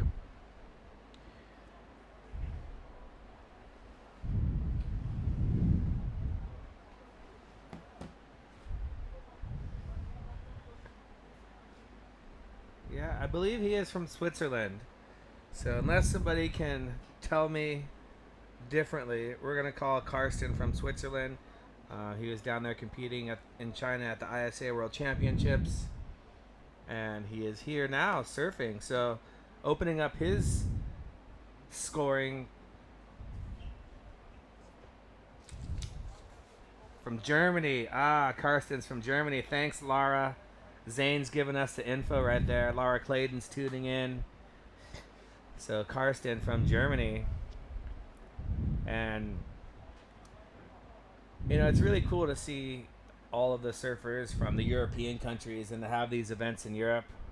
We had that race in France. We also are having the surfing contest here, obviously.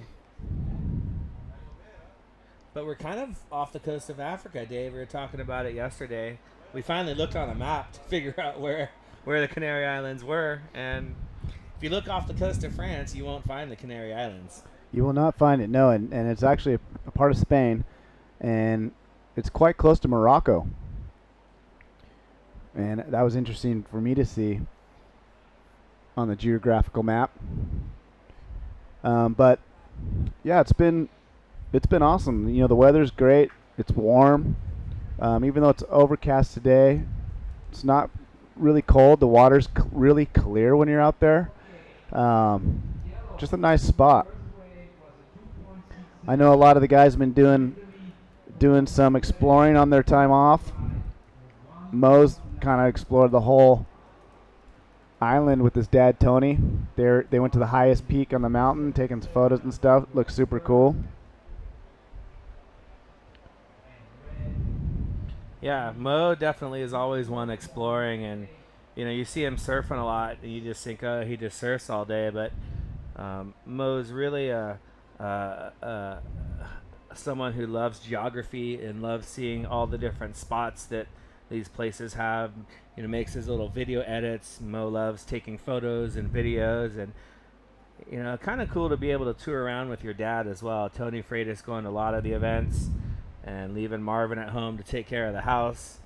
And good morning to Bill Kraft as well. We'll be in Barbados next year, so pretty close to you, Bill. Tristan talking about the tour for next year. We're going to be in Barbados in November at Soup Bowls. 4 events on the surf side of the tour for next year. 15 minutes, 45 seconds to go.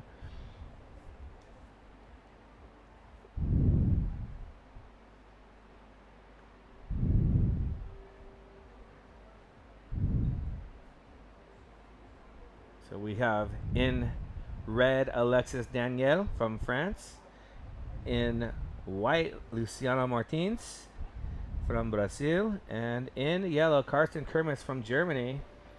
And first place goes directly into round 3. Second place and third go into round 2. Your first weight was a 1.9. You're in second position, and you need a 0.8 to advance. Yellow first white was a 2.67. You're in the lead. White needs 2.7 to advance.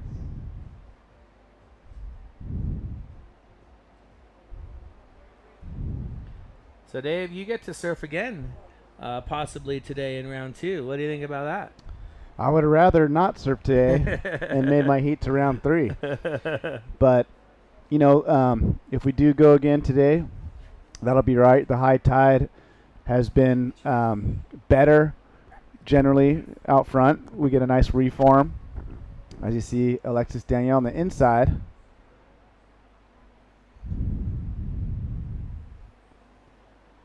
And we got the rider from Germany working his way on his wave as well.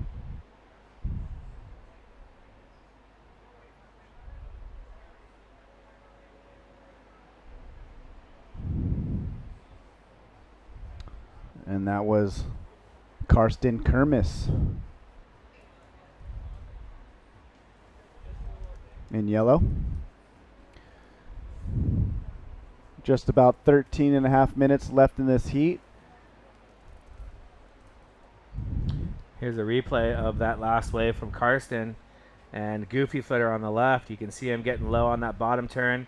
Still bumpy. He's able to do a maneuver off the top, and he's going to try and cut back to milk this wave for all that's worth on the inside.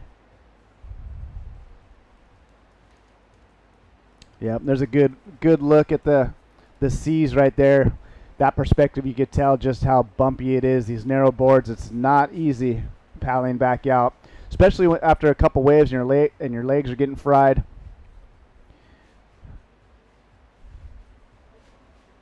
I'm probably not the only one that wishes I had a little bit wider board just for these conditions. I think Sarah Messina was tuned in, Dave, from back home. Well, it's quite late for Sarah. She should go to sleep and watch the replay later. She could be working. She could be working because she works those off hours as a nurse, correct? Correct.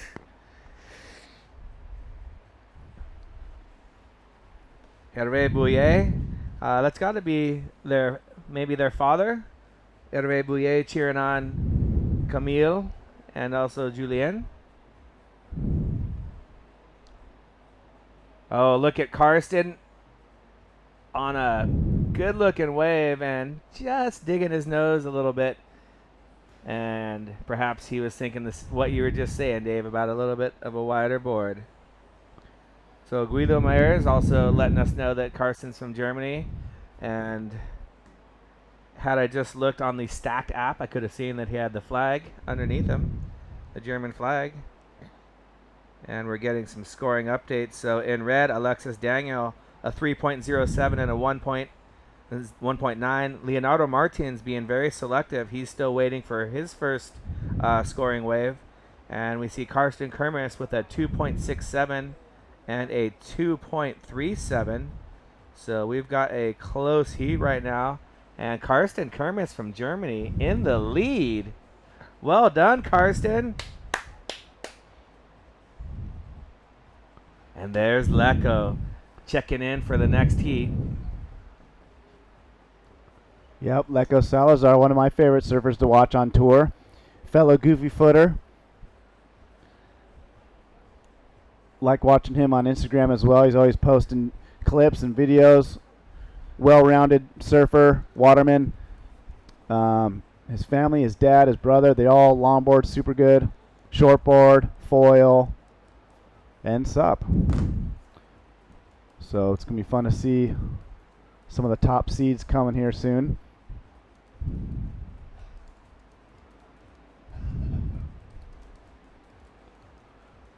So current standings. Yellow in first. Red in second. And white has yet to get a wave. Okay, situation still the same. First is yellow. First place yellow. And there's the youngsters, the young Brazilians. We were surfing with them yesterday. And I was pulling the old guy priority system where the surfer in blue had priority all day yesterday. You know who was wearing blue, Dave? I know you were wearing blue because I wasn't. And you're getting all the good ones. No way, you were getting all the good ones. And my blue jersey left it here yesterday and still here on the beach, nice and dry for me. So I meant to remind you that you were leaving your jersey here, but it didn't seem to matter. Jason Cole tuning in from Barbados, cheering for Alexis Daniel. Hey, we'll see you, Jason, next year in November because we're going to Soup Bowls, Dave. Yeah, rumor has it. I don't think there's been an official announcement for the tour.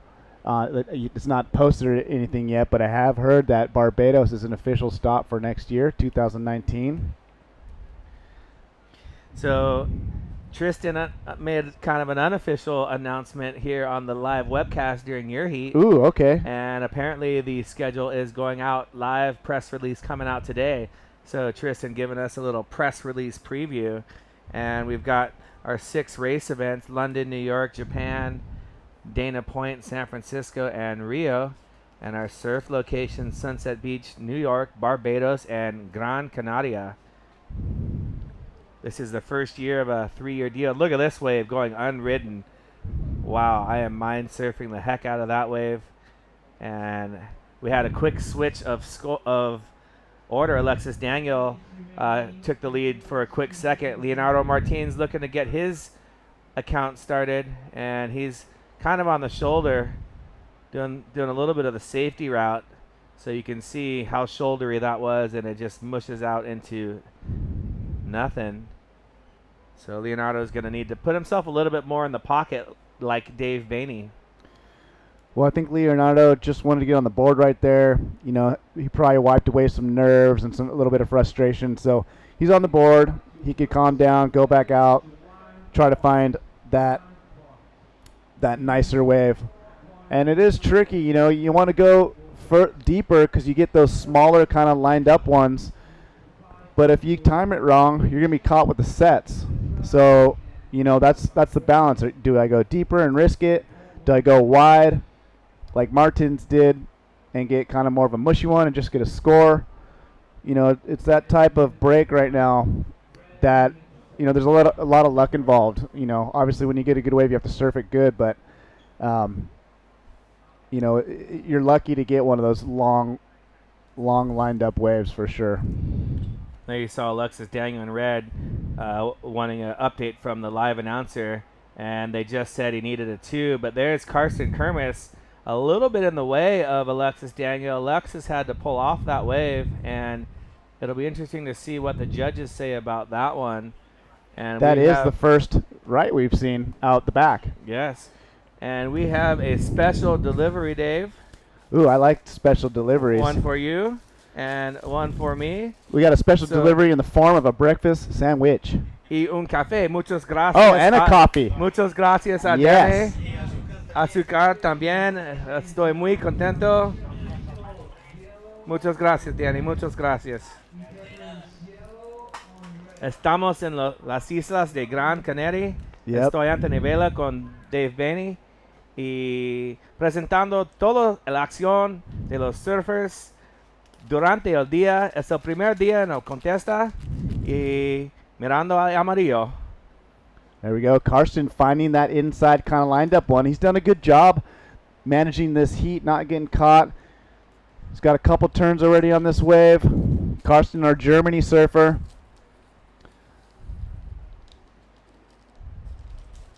That was a pretty good wave, Dave. Yeah, you know what? He got that clean shoulder. He got a little bit of a wall.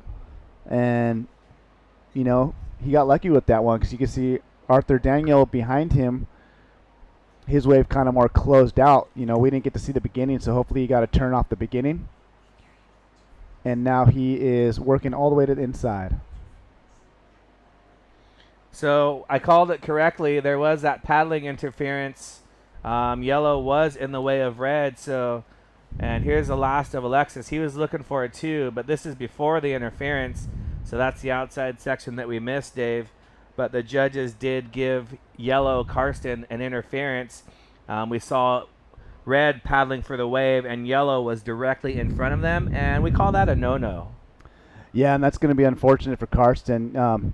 You know, Karsten, up until that point, having a solid, you know, textbook heat. The one kind of lucky thing going for him at the moment is Surfer in White doesn't really have a score yet. So we have seen riders advance even with an interference at times, but it does make it quite a bit harder. So we'll see how this pans out. So yeah, that is official. The judges have gave Karsten and yellow an interference.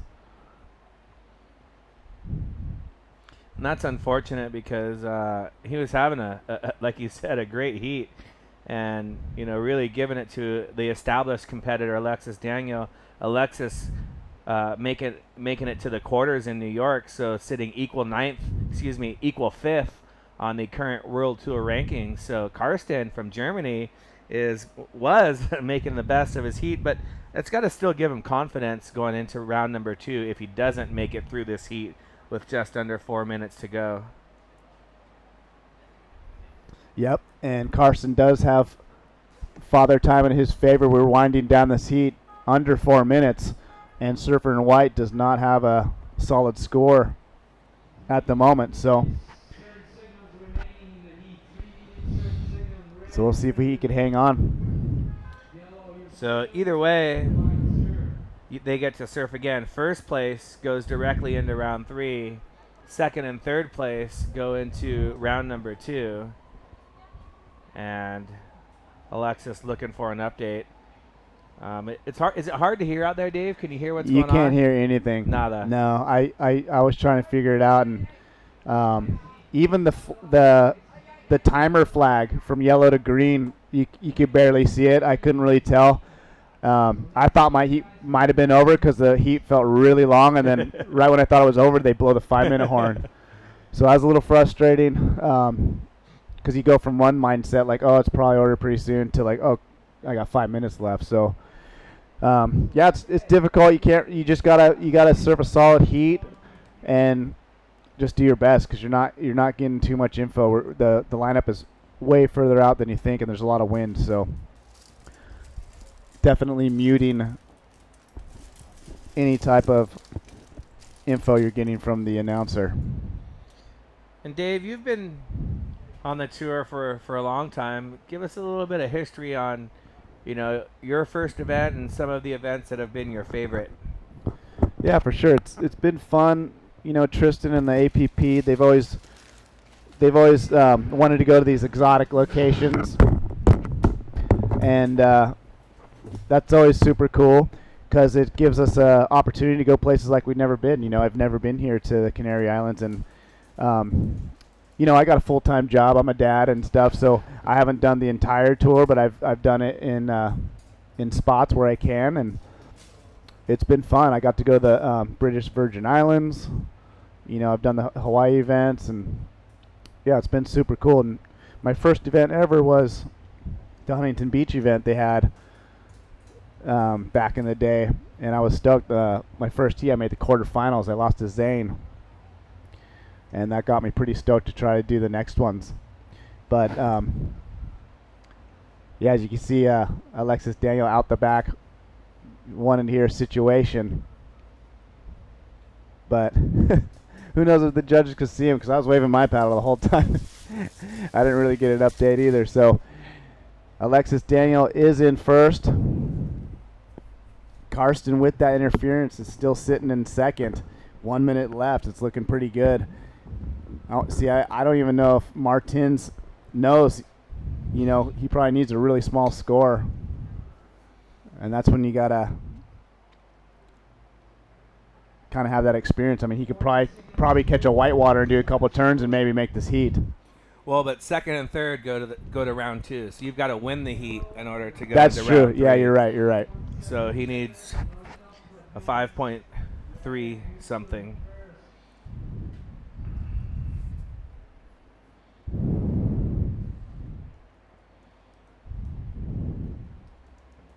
Red is 6.3 total. White will serve.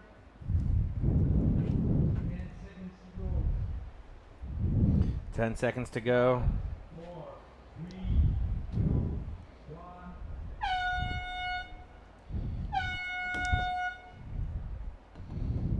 1. And there is the buzzer ending heat number 4. As we got a recap, Karsten Kermis was our heat leader before the interference call, and you can see why with turns like that.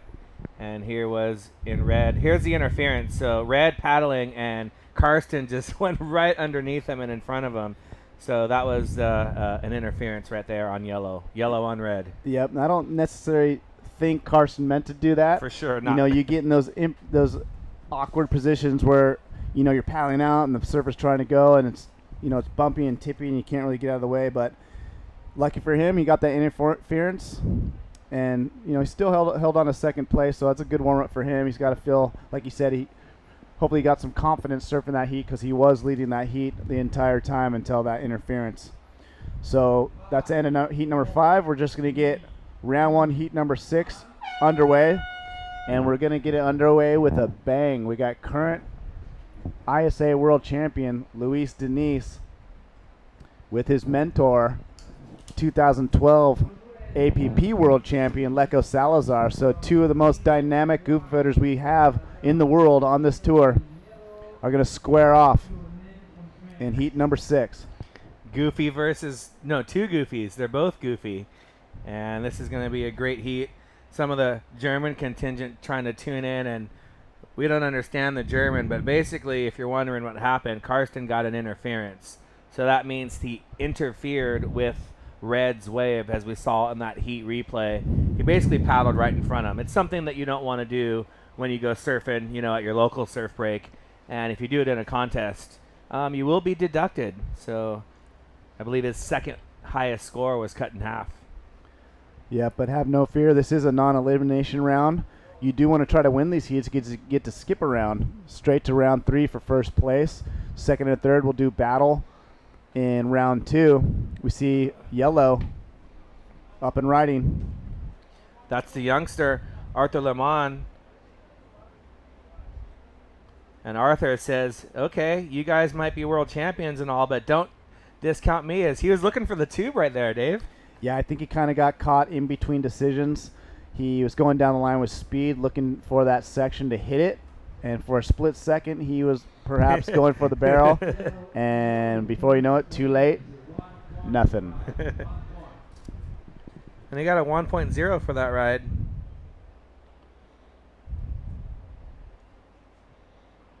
Looks like he's got a little strategy. He's going to run up the beach a bit. There are some pretty wild rip currents out there. In my heat, like when you paddle out, it sucks you down to the left. The midway point sucks you way down to the right. And then once you're out there, it sucks you way back into the left again. So you really got to keep your head on and watch your land markers and pay attention to where you are in that lineup. There is a definite area you don't want to be too deep by the rocks. But that's where some of the best waves are coming in, the in-between set waves, the cleaner, more scoreable lined up ones. So do you risk it and hope one of those come in between sets, or do you play it safe on the wide point, Anthony? What would you do? Definitely not play it safe. You know, that's not in the scoring criteria. When you're looking to get judged, you don't get judged off of playing it safe. You get judged off of speed, power, flow, critical section of the wave, commitment. Playing it safe is not in the criteria. So, Dave, tell us about the rip currents. Like, they can be helpful, they can be hurtful. Tell us about rip currents for those viewers that are watching that may not know what a rip current is. Well, the rip currents are currents underwater that drift you in any direction that it wants to. You know, there'll be side currents that go parallel to the beach, and there'll be rip currents that just blast you outwards. So right now what we're facing are some side currents. Like you can see right there in that shot, it's sweeping you to the left when you paddle out. And then if you see the middle shot, all of a sudden it's sweeping you to the right. So it's actually super challenging getting out. You'll see a lot of these guys on their stomachs because it's quite bumpy. I, for one, wish I had a wider board for my heat. I blew probably my second scoring wave, turning around trying to catch it. I fell down, and that's no good. There's heat winner Alexis Daniel from France, giving Point Nike the heads up. He's like, hey, there's a rip current there. There's a rip current out there. And he's like, yeah, you know, you're from Tahiti. The rip currents are fine. And Poy's like, yeah, okay. And that was it. But, yeah, so rip current sweeps you left, then it sweeps you right, then the one outside sweeps you out.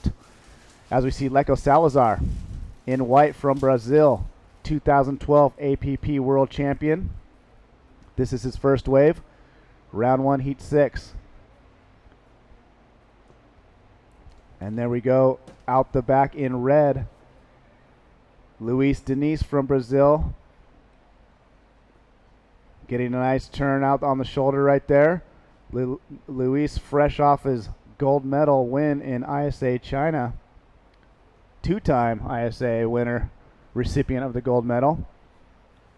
So we got two of the Goofy Foot powerhouses from Brazil in this heat. Luis Diniz in red, sporting that quick blade vector net paddle. And speaking of quick blade, Joanna Braddock joining us. JoJo is in the house from Florida. All right, JoJo. Carmelo's telling us Danielle Furlan is the junior world champion. What sport? I'm wondering what sport she's talking about. And right now, Dave, we're going to take it down to the beach with the interview heat winner, Alexis Daniel. Okay.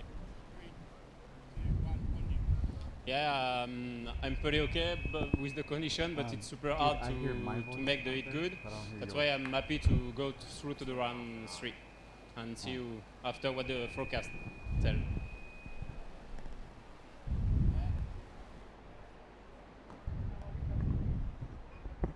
So all of our competitors, talking about the conditions and, wondering if the conditions will change. And I can tell you one thing about the ocean, it always changes. So what happens in the morning is going to be different than what happens in the afternoon and the evening. That's what makes surfing such an amazing sport. It's not like a tennis court or a basketball court that's going to have the same dimensions everywhere you go. The ocean is a dynamic environment, and it creates a platform where you must adapt and watch and adapt to all of the changes. So, that's what makes, some of our world champions so impressive. You look at Kai Lenny and Izzy Gomez, who, for their respective divisions, have won the most world championships, and they won it in a variety of conditions: small, medium, and large waves. Yeah, and already the conditions out front, we've ran a couple hours of competition already, and they're already looking a little different. It's not so wild out the back. Still very choppy.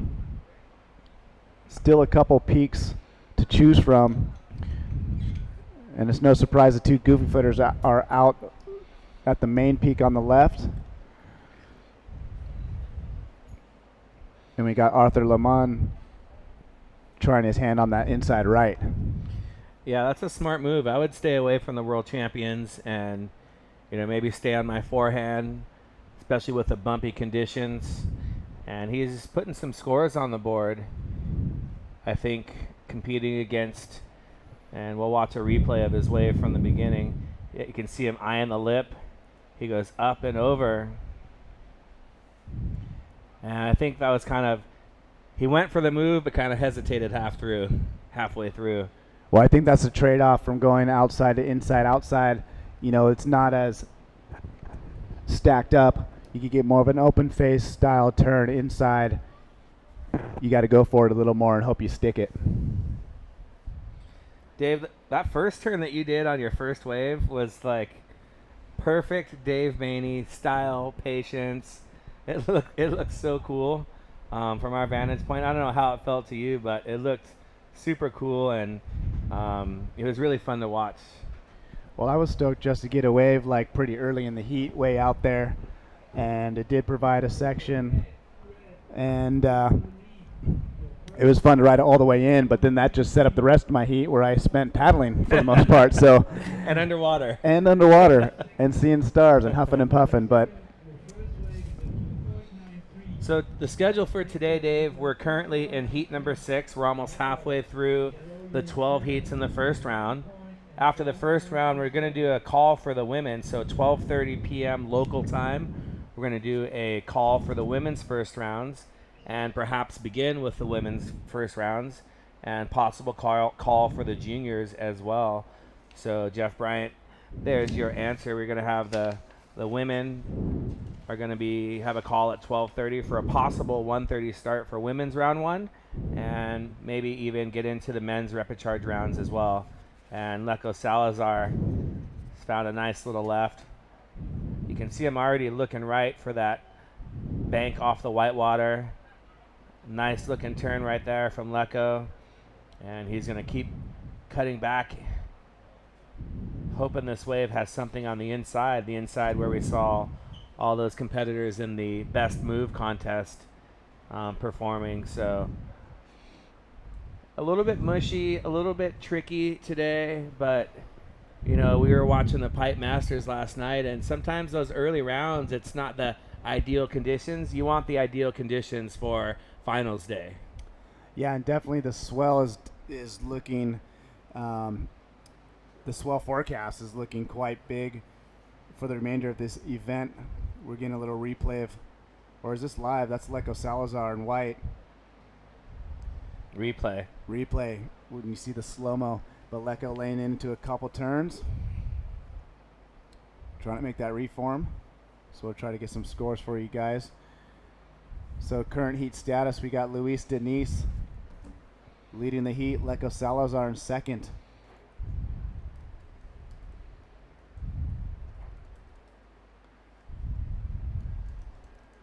And Arthur Lemen in third. Yellow.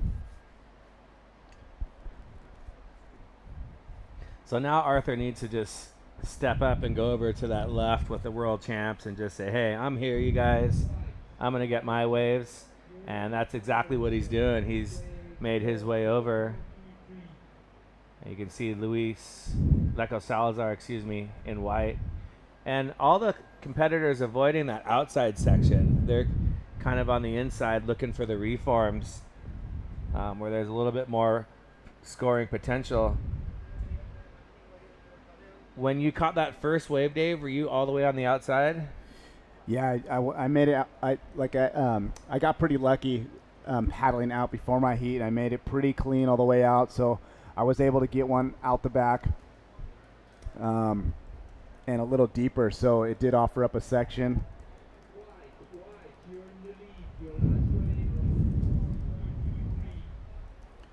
So getting some scores coming in. Looks like Lecco Salazar scored a 4.33 in his last wave.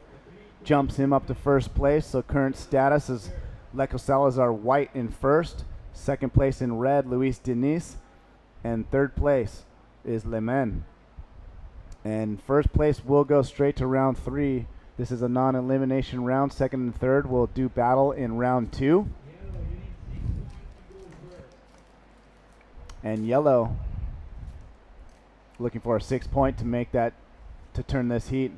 We got Lecco on the inside on his backhand.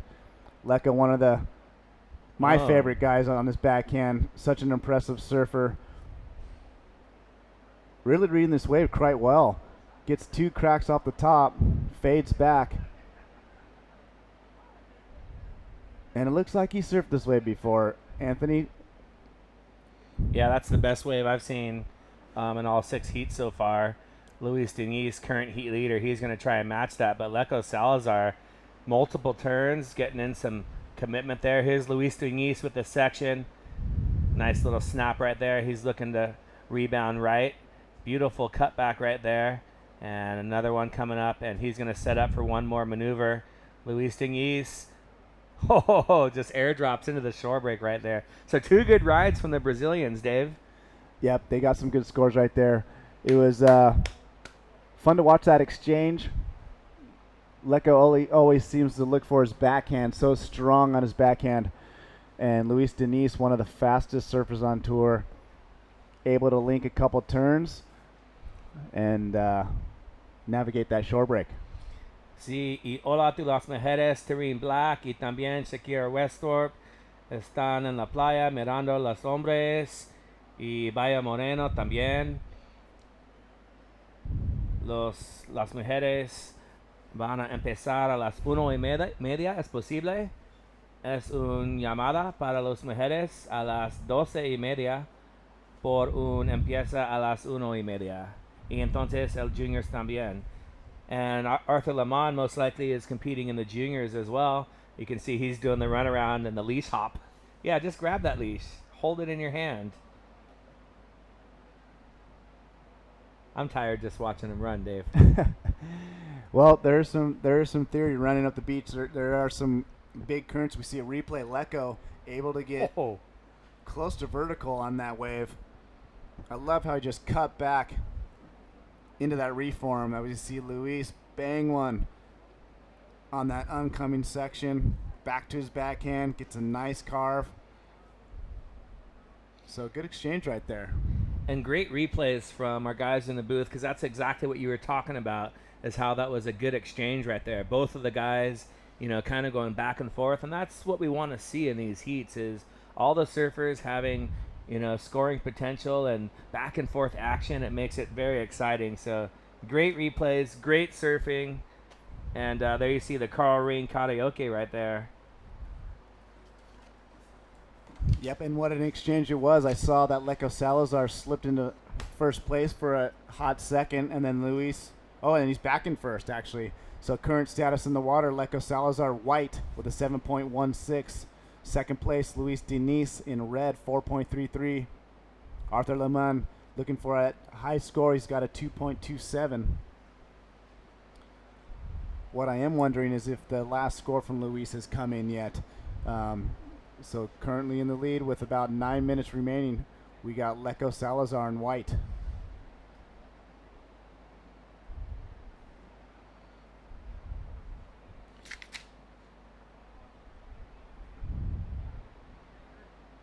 And Luis's score is going to lock in, and he was just holding on to that single wave score of a 4.33. So when this second score locks in, Luis Diniz, I believe, will take the lead.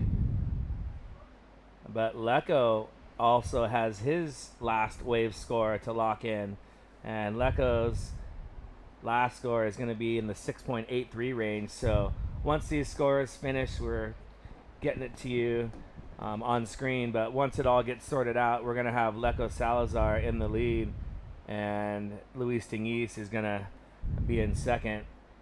So we're just a little bit behind with getting the scores on screen, but an amazing job by all of our guys there. And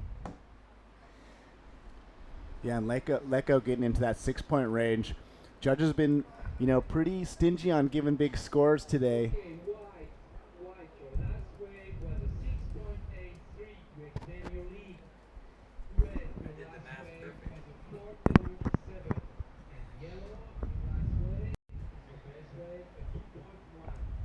So 6.83 for white, 4.67 for red. So Luis Diniz getting scored off that one kind of, turn in the white water, and Leco Salazar had more of a combination and more speed, and exactly what you were just talking about before he caught that wave, Dave.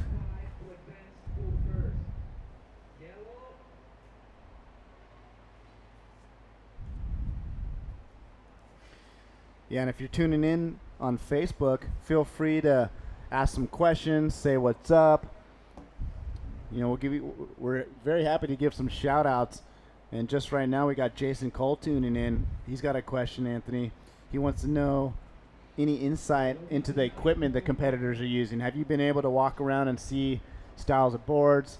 Are there a lot of production boards, custom boards? What have you been seeing, quad versus thruster? Yeah, that's usually something I like to do on day one. I think before the event, the competitors are pretty spread out. We're trying to get all the webcast stuff and sound checks and get all that stuff dialed in.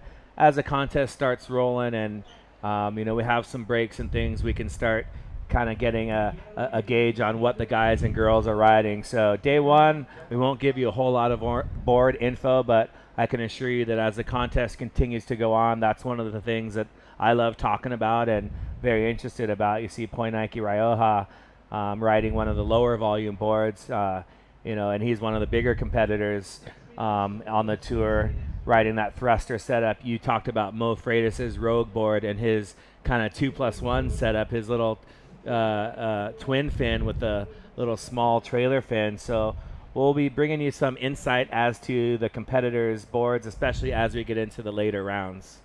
Yeah, and I got to surf a heat this morning, so I did spend some time in the competitors area. So me being a board designer and maker, I definitely look at equipment, and I could tell you that most guys are riding thrusters. There's a lot of combinations of customs in this event. A lot of the Latin American competitors are on custom boards. The bigger names like the usual suspects like Sean Pointer and Zane and whatnot are on their production boards. I'm actually riding one of my production boards, 2019 model. I usually compete on custom boards, so it's been fun to watch. I know Poinike has a couple boards he's been bringing down. One's a quad, one's a thruster, and he's been opting for the thruster for what I've seen. But yeah, it's been fun to check out. And speaking about Poinike, if you check Performance Paddling's Instagram, threw out a shot of Poinike's gigantic air from one of the warm-up days, and he's one of the most flashy surfers. You can see him paddling out And he's one of those guys that likes to, even though he doesn't have to be paddling out right now on his standing up like he's doing, when you're preparing for your heat, you can see the other guys laying down, but he chooses to stand. It's a good warm-up, and he's got incredible balance. So what about your board, Dave? Let's talk about the dimensions and volumes of your board. And it's the Blur V2 model? Yeah, it's a new Blur V2 model. We're going to watch Lecco go on this wave right here. Nice wave he's found. Just a nice cruisy carve under the lip right there. Lecco going into his second turn. Kind of goes through that section. Something setting up here. Just staying patient. Getting another smooth carve under the lip. A lot of those times, you know, it's tempting to go all the way to the top, but you're going to fall out the back. The lips are really thin right now. Lecco, of course, back to his backhand, super solid. Gets a nice foam climb right there. So Lecco in rhythm in this heat. That's going to be another great score. He's currently in the lead. And here's the shore break. Let's see what he does here. Boom. Ooh, and Lecco Salazar goes down, a rare sight. Wow, that was a great wave. And I was just thinking about that second turn that you talked about where, you know, he could have potentially hit the white water right there, but chose to do, as we watch Arthur Lemon. But Lecco Salazar, you know, being a veteran, he just kind of did a little check turn under the lip to set up those next couple of turns. And and we look back at the shore break, you can see him eyeing the lip right there, and maybe just a little bit late and goes down, but all the work was done out the back. Lecco Salazar with another great score. I'm going to say he's going to have the highest heat total of the day so far.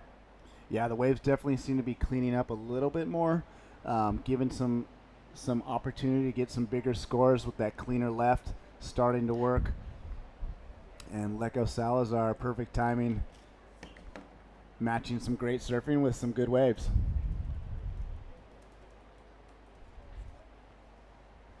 And it looks, I'm going to agree with you, Dave, that it looks like it is cleaning up a bit. Definitely doesn't look as messy as it was when you first paddled out. We had low tide here at 10:50 local time. Currently it's 11:07, so the tide is going to be starting to come back in and fill in a little bit. So currently White is in the lead with a 6.83 and a 4.23. Yep, we got Red up and riding. Luis Denise currently sitting in second. Getting a nice set wave. We can't count Luis Denise out. Luis, we had an expression session yesterday, and he was the only one who busted a frontside 360 air. Fortunately for him, that was in his semifinal, so that wasn't good enough for the cash. But Luis looking strong right here, fading back. Looking to go right in this shore break. So already got a good turn out the back here. Backhand gets a snap. Look at that double up, just death drop. That was incredible. He pulled it. I looked away because I thought he just got destroyed, but he pulled that off. And it just shows the athleticism with these guys. And Luis Denise is just fired up. He's stoked. Look at him. He's like, I don't think that was an actual maneuver, but probably one of the hardest things. Anthony, like right about here, my eyes get as big as an owl. He sticks it like that is unreal. Yeah, that was really sick. That would have been a knee injury for me for sure. So like now he's in that awkward stage. He's got 1 minute, but he doesn't want to look too confident and get out. So you kind of pretend I'm going back out. You know, here we go. Yeah. Mm-hmm. Look at your watch a little bit. Yep. Okay, I'm going to come in. Okay, I guess I'll come in now. But that was his last-ditch effort. We'll see how that score comes in. See if that's good enough to get him in that first-place position. So we need a 6.5, Dave. What do you think? It's hard to say because it was one of the bigger waves. It was one of the bigger waves. He attacked the lip outside, got a little bit hung up on the way back in, which kind of hindered his scoring potential for the midsection of that wave. But, I mean, he really finished it off strong with that lip bash to Owl Eye drop-in. The Dingese drop was dropping it like it's hot. That was a pretty committed airdrop right there. A lot of guys and girls would have bailed on that, me being one of them. I would have pulled the ripcord, no doubt. So Luis Dingis, Leco Salazar, and Arthur Lemon finishing up heat number 6, round 1. And here's a replay. We see Luis Dingis in red, and this is one of his earlier rides. Leco Salazar in his backhand attacking the lip, cutting back. Here's Leco Salazar's highest scoring wave, going left, heading back right, throwing it up off the whitewater right there.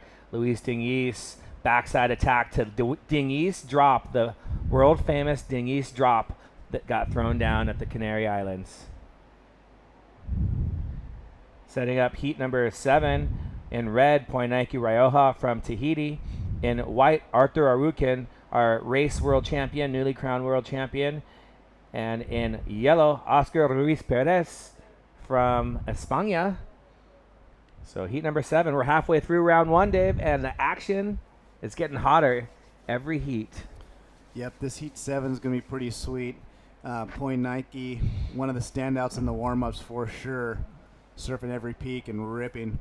We got Benoit Carpentier from France and Oscar Perez. So super excited to see heat number 7.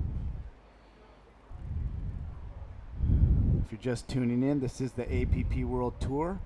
We're coming live from Spain. We're at the Gran Canaria. We're at Las Palmas de Gran Canaria for the Gran Canaria Pro-Am. If you happen to catch the live feed yesterday, we actually ran a Red Bull expression session, first of its kind on the World Tour. We had a lay day and Red Bull decided, hey, we got some cash, let's do something today. So we saw Izzy Gomez take home the cash in the women's expression session.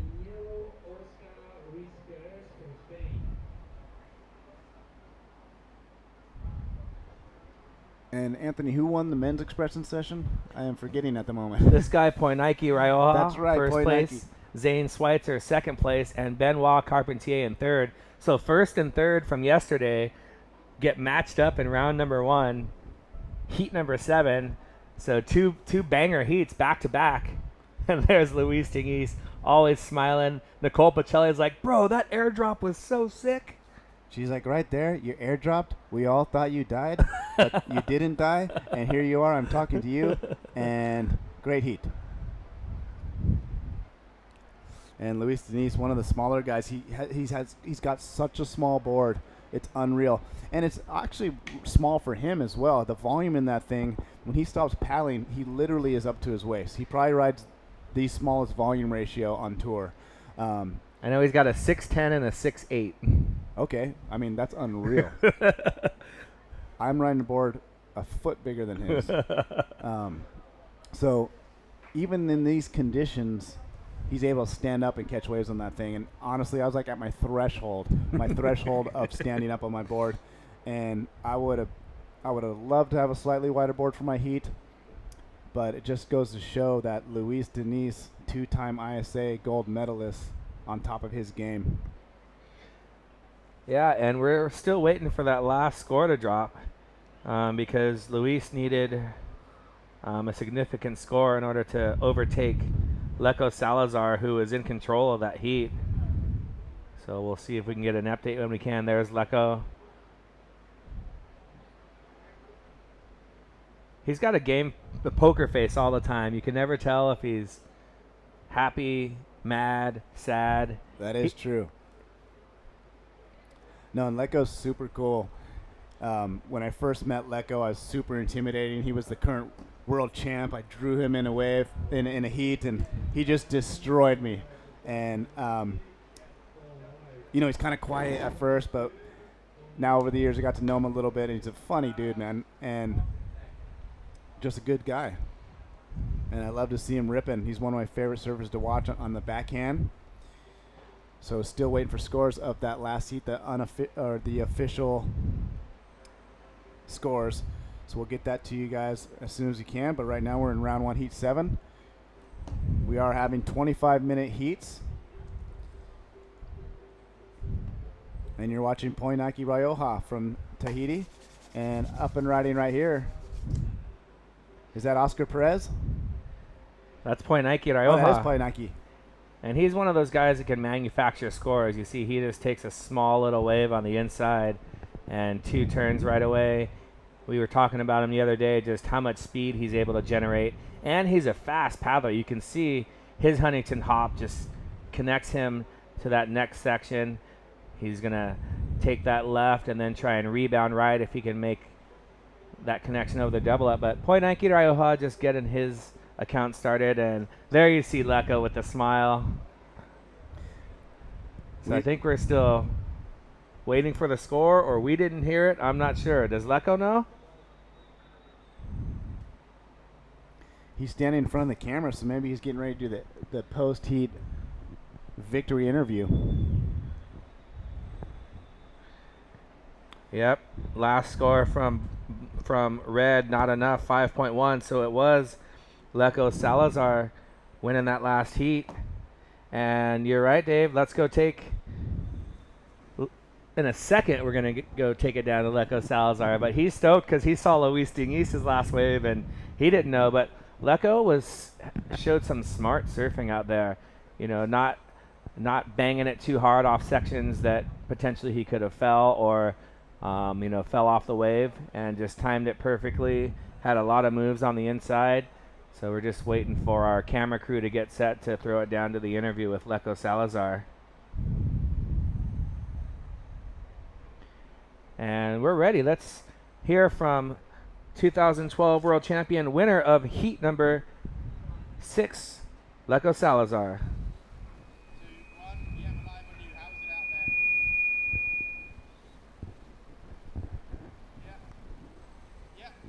there? Leko Salazar.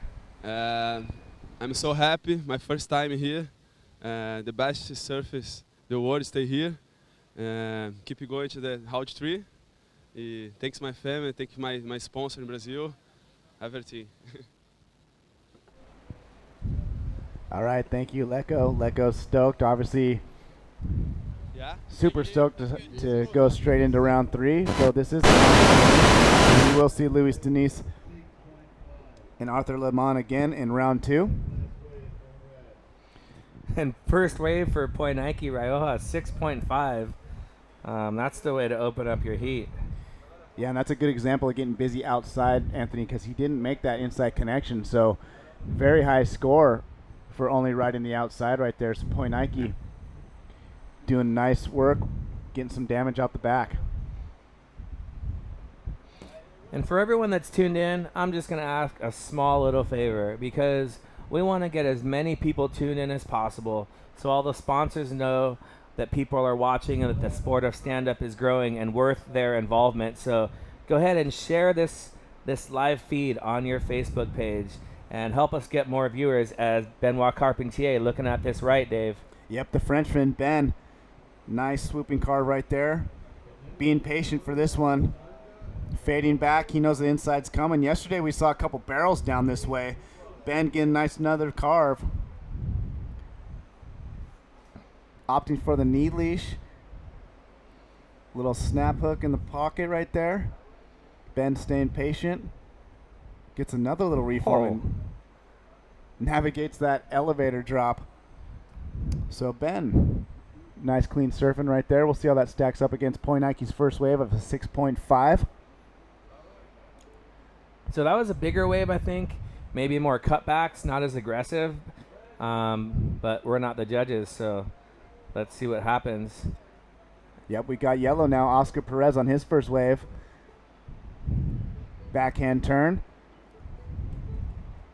So that wave closes out around him. Unable to hang on right there, so Oscar getting on the board right there. As you see, double shakas from Wellington Reese getting ready for his heat. Got some tunes on. What do you think he's listening to? Podcast, or is he listening to like Tupac? Yeah. He's got that rhythm about him. That could be Tupac. Yep. Guaranteed. So we'll see Wellington Reese up in heat number 8, along with the newly crowned 2018 APP race champion Arthur Arutkin, as well as Federico Benetolo. So lots of action, plenty of action today. Swell is up. And we're knocking out some rounds. We're about midway through men's round 1. We're gonna go straight into women's round 1 as well, Anthony. And we're gonna wait to see if we're gonna run a men's round 2 or a juniors heat after that. So stay tuned here, appworldtour.com. Definitely share the link on your Facebook page. Let's get some eyeballs on this event. We are up and running. Officially day 1 of the Gran Canaria Pro-Am from Las Palmas de Gran Canaria. Super stoked to be here. First time. And it's just been so fun since we've been here, Anthony.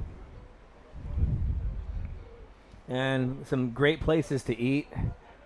Huge thanks to all of our sponsors, and especially El Paseo. El Paseo providing breakfast, lunch, and dinner options for the staff. Great location right on the beach. And the hamburger place, Dave. Woo-hoo-hoo. Not a sponsor, but some great food. And I'm giving the hamburger place a good review on Yelp. Poinike scratching in. He's going to hop over the ledge right here on his backhand. Poinike. Nice little carve, Poinike too. I've been pretty stoked. He's been riding different equipment than everyone. You know, he rides a longer board, but keeps it pretty narrow still. I noticed he started doing that up in Santa Cruz. Back in March, he had one of the longer boards, but he was just completely ripping. And I'm thinking that little bit of length helps him get through those flat sections, as he's able to make that connection quite easy. And Poinike finishing another long, great ride. So Poinike looking strong here in heat number 7.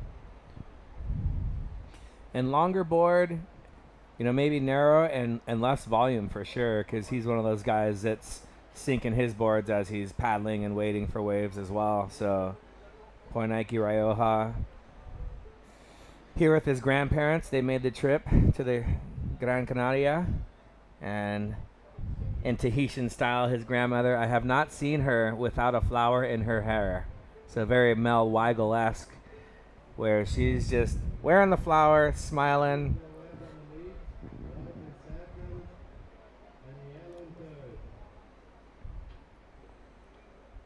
Yeah, I mean, you get a good look of his outline right there. Real narrow tail for Poinike. Got to imagine those longer, narrower boards tend to grip the wave better, especially in this kind of bumpy face. You see a replay. Look how low he gets on that bottom turn, able to really dig in that rail and set that line to set up that carve. Right back into it.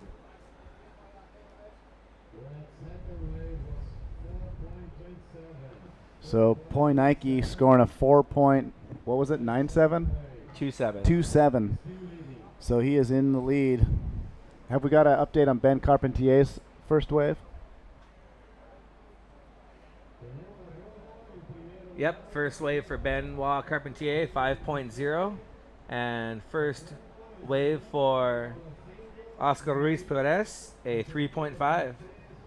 So currently Poinike Rioja in the lead. Benoit Carpentier with a nice opener, 5.0.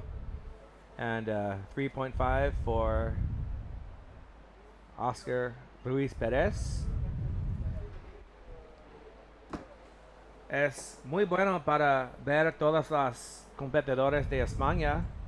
Y aquí está Oscar de España en una izquierda. Y el primero de vuelta. Y el agua blanco. Hay mucho agua blanco en esta ola. Y Oscar Ruiz Perez de salida. There's Arthur Arukin. Arthur, he's just stoked to be here, man. He wrapped up his very first APP World Race title. So this surfing is just a cherry on top for him. He actually sealed the deal in his home country of France. He had a lot of fans and friends out for that. I know it was a special time for him. So congrats to Arthur, your world champion. Look at that beautiful shot right there. I love this town, Dave. Las Palmas de Gran Canaria is just beautiful. Look at that. Hey, is that our apartment on the right? That could be our apartment. I think that's our apartment. We left that window open right there. You see that one window? Yeah, Arthur winning the sprints as well in the pool. That was You know, a lot can be said, good and bad, about the pool racing. I thought it was awesome, Dave. And, you know, it was interesting seeing Casper Steinfeld ride his 12.6 the whole time and still make the final with that short, narrow course. A lot of the other guys and girls were on, a lot of the other guys were on 14s. But Arthur Rukin coming away with the win by 0.06 6/100ths of a second. And here's Benoit just pulling out of that one.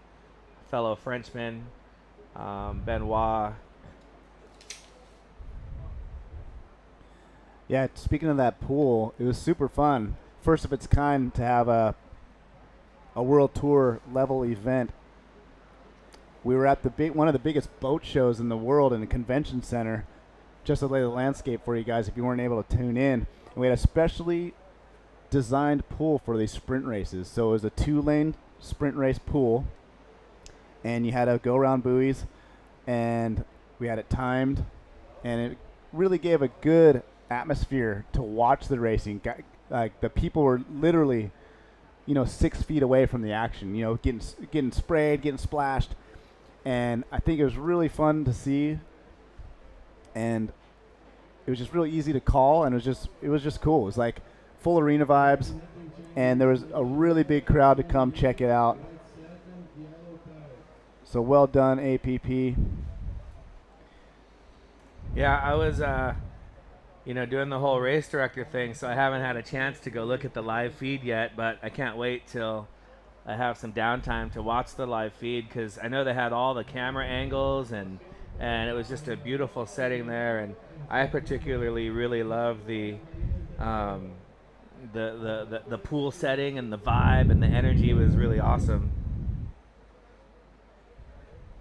Well, surprising to me, because I saw you in the pool setting the buoys. You said the water in the pool was really cold, because it was actually really warm in the convention center. We were in Paris, so Paris was actually freezing outside, warm inside, but you told me the water was cold. No, it wasn't cold, Dave. It was freezing. It was so cold. I can't even begin to tell you how cold it was. But just one of the jobs that you got to do, and I did it. White paddling into this one. Benoit from France, fading back on this left.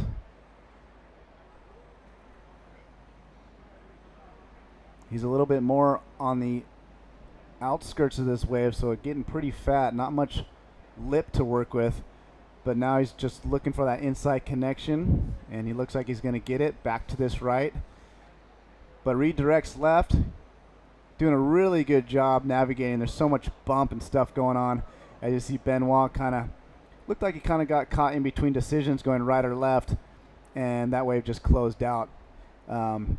These guys doing a good job, because that inside shore break is sneaking up on you. You're in this fat section, kind of figuring it out, and all of a sudden just drops. And right there, you can see Benoit getting caught.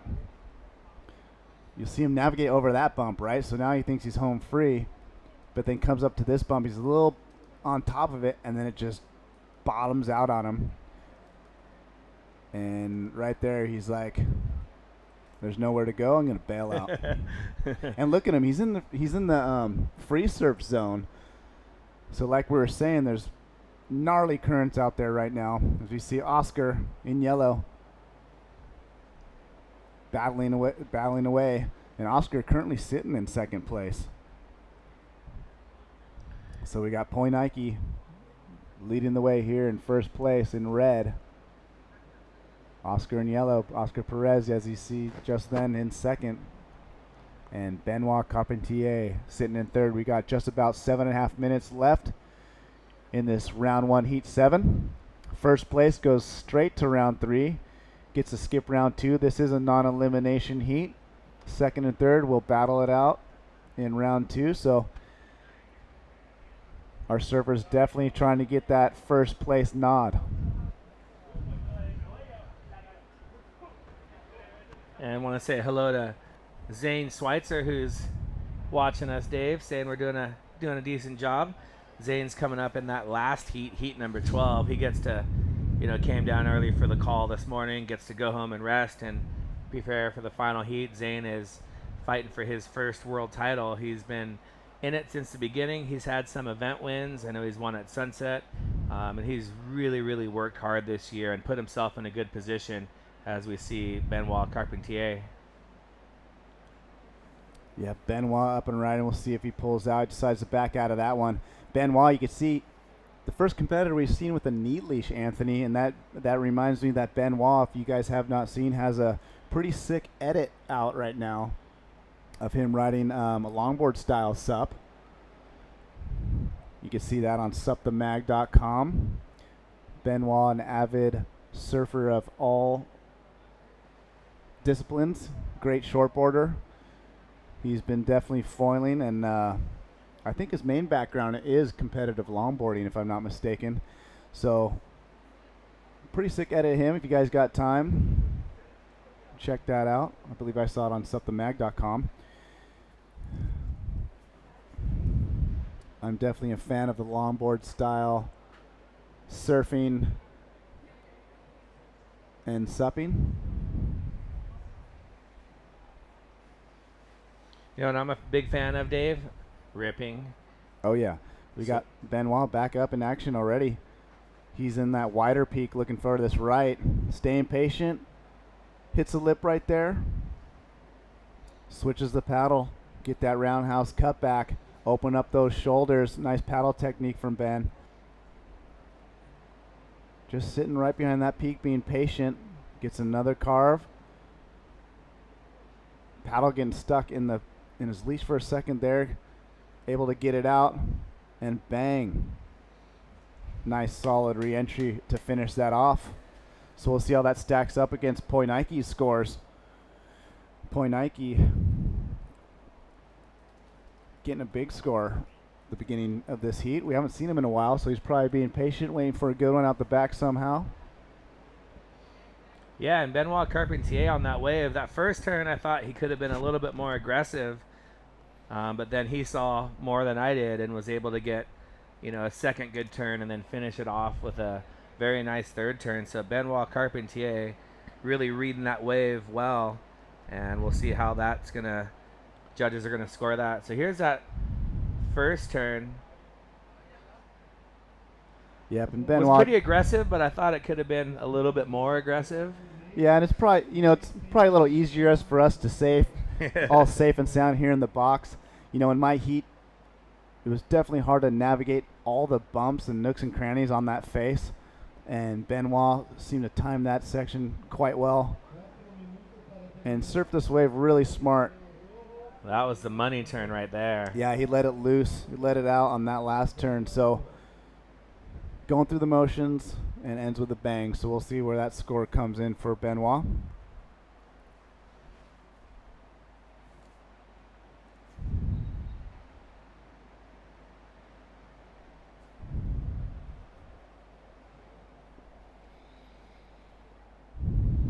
So Tahiti, Spain, and France all in this heat. Next, we'll see Brazil, France, and Italy. We're setting up in about 3 minutes for heat number 8. Wellington. I was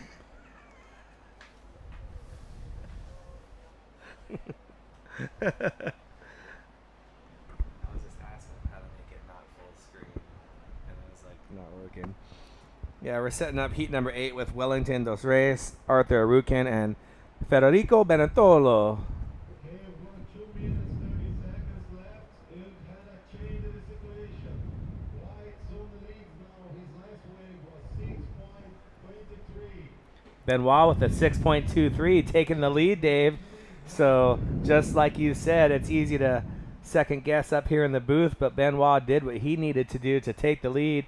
Now Poinike Rioja, our surfer in red, has 2 minutes to go. Red needs a score of 4.75. Easily attainable for Poinike, but he just needs a wave to come his way. Yep, just under 2 minutes left. And, even though he only needs a 4, and we obviously Poinike, that's just super easy to get for him. We haven't had big scores today. So on a day like today, it's going to be harder to get a 4. We've seen some smaller heat totals, and so lucky for Benoit laying down one of the bigger scores of the day on that last wave. Yeah, Benoit, one of the standouts in the Red Bull Best Move contest yesterday, as was Poinike Rioja. So we'll see what happens in this final minute. And there's Poinike. He's looking, he's paddling, he's looking left, and here is his opportunity, looking for a mid-range 4. Yeah, Poinike with just a minute left gets this wave. Look at him just go top to bottom on that one. Such a deep bottom turn to get that big section. That lip just threw him back down. Now he's going to work with a couple more turns on the face. Nice smooth carving, surfing from Poinike. Not sure if he's able to hear the scores from where he was, but he only needed a 4, and that was one of the more dynamic turns of the heat. So we'll see how this comes in on the inside here. That longer board navigating through that inside quite easy. Getting a nice little snapback, setting up here. Comes a double up, and he's going to go ahead and pull that. So Poinike, clutch performance basically at the buzzer right there. Needing a 4-point something. I'm going to go out on a limb and say he's got it wrapped up with that wave. I'm going to be on the same limb, and look at our crew right away with this replay. Deep bottom turn, like you said. You can see him eyeing the lip. Paddle transfer as he hits the lip. Poinike Rioja. Whew. Sorry, Dave. This is just exciting. That was just sick surfing right there. And Poinike showing how it's done. Okay, let's. How many words are we going to get from him in the interview? More than 10 or less than 10? We'll get it like less than 10. Less than 10. For sure. He's kind of like Kawhi Leonard from the NBA, you know? Super nice, funny guy, but short of words when it comes to the interviews.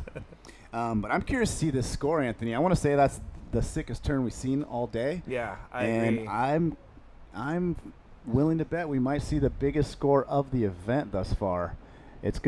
I'm having a feeling it's going to go into the excellent range. Watch, here's a replay. That was just the end of it. Here's a heat recap. Oscar Ruiz doing a good job midway through this heat. Was in contention. Benoit fighting back as well. But in the end, unofficially, Poinike getting that hammer. At the end of the score, and there it is, bang. Just an incredible turn by Poinike. So much bump on that face. Almost looked like he was behind the section in a way, but he timed it perfectly with that giant bottom turn. And there's the man right there, Poinike Rioja. He's Tahiti. just like, no big deal. No big deal. And Poinike Rioja dropping a 9.33. There you have it. You said it. Best score of the day. Highest heat total of the day. Best move of the day. And wow, that was sick, Dave. That was so sick. Yep, and we're moving on. Round 1, Heat 8, Wellington Reese from Brazil, Arthur Arukin from France, your newly minted world champion race, and Federico Benetolo. Their heat just started. I'm still a little crowd still buzzing from Poinike's last ride, dropping that 9-point score. Poinike leaving where he left off, right back in it from yesterday. Winner of the Expression Session. Poinike's been the standout of the week, man. From the free surfs to the Expression Session and to that round 1 heat, getting the highest heat total score and wave score of the event thus far. And one more time, we might possibly get a look at that. Poinike Rioja. Maybe we can do the interview and then watch the turn one more time. It'd be great to say, hey, can you take us through that turn? But he wouldn't know how to do it. And it's getting sunny in here, Dave. We're in a little indoor booth, but the sun just came out. So the Maui gyms are coming out. And okay, one more time.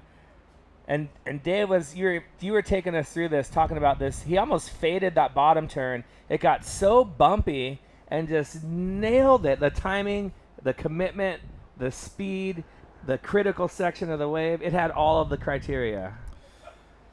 Yeah, and that's been the hardest part for the competitors is the timing. The wave kind of it's flat, but then it'll jack up in these certain points, and it almost looked like Poinike might have faded too much. And I think he thought he did too, and he had to really lean into that bottom turn and commit. And he just freaking threw it up there and was rewarded with that 9-point ride. Man, I got a 9.33 one time, Dave.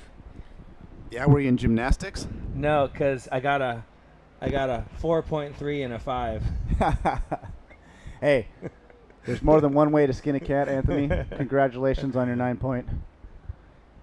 Hey, thank you. So we got the Italian contingency checking in. Martino Rogai cheering for his boy Federico. And here's a look at Wellington Dos Reyes. A little check turn right there, and you can see him trying to make his way back. 3.67. And Dave, let's see if we can get more than 10 words with the winner of the Red Bull Best Wave yesterday, winner of heat number 7, round 1, Poinike Rioja. 2, 1. Okay. How were the waves out there? You scored the highest round.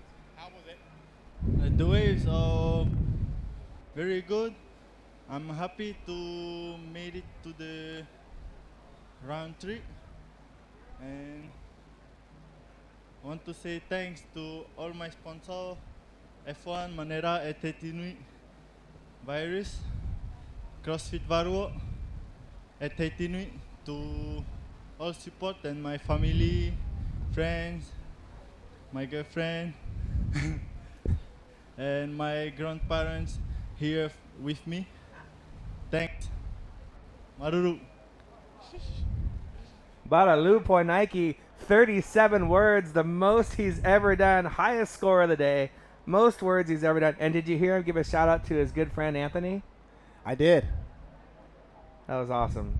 Yep, and giving a shout out to his grandparents who are his chaperones, so to speak. Keeping him out of trouble. Yep, the young Tahitian with the bling in his ears. He is out here doing damage already in round 1, so we'll see him again in round 3, possibly tomorrow. Yeah, and we'll probably see him out here after the contest finishes today, just getting in a surf. You know, he's definitely been one of the guys putting in the most amount of time. Yep, definitely. You guys have to go to @Performance Paddling on Instagram to see the photo posted of Poinike. Huge air from the practice sessions yesterday. He's just been ripping. So Poinike, definitely in form, one of the guys to watch. And Benoit surfed a good heat as well, so he's got to keep his head high and take some confidence. Benoit, equal 13th from the New York event. He tied with Dave Bainey at the equal 13th. So you're currently tied with Benoit Carpentier in the overall rankings, Dave. Oh, yeah.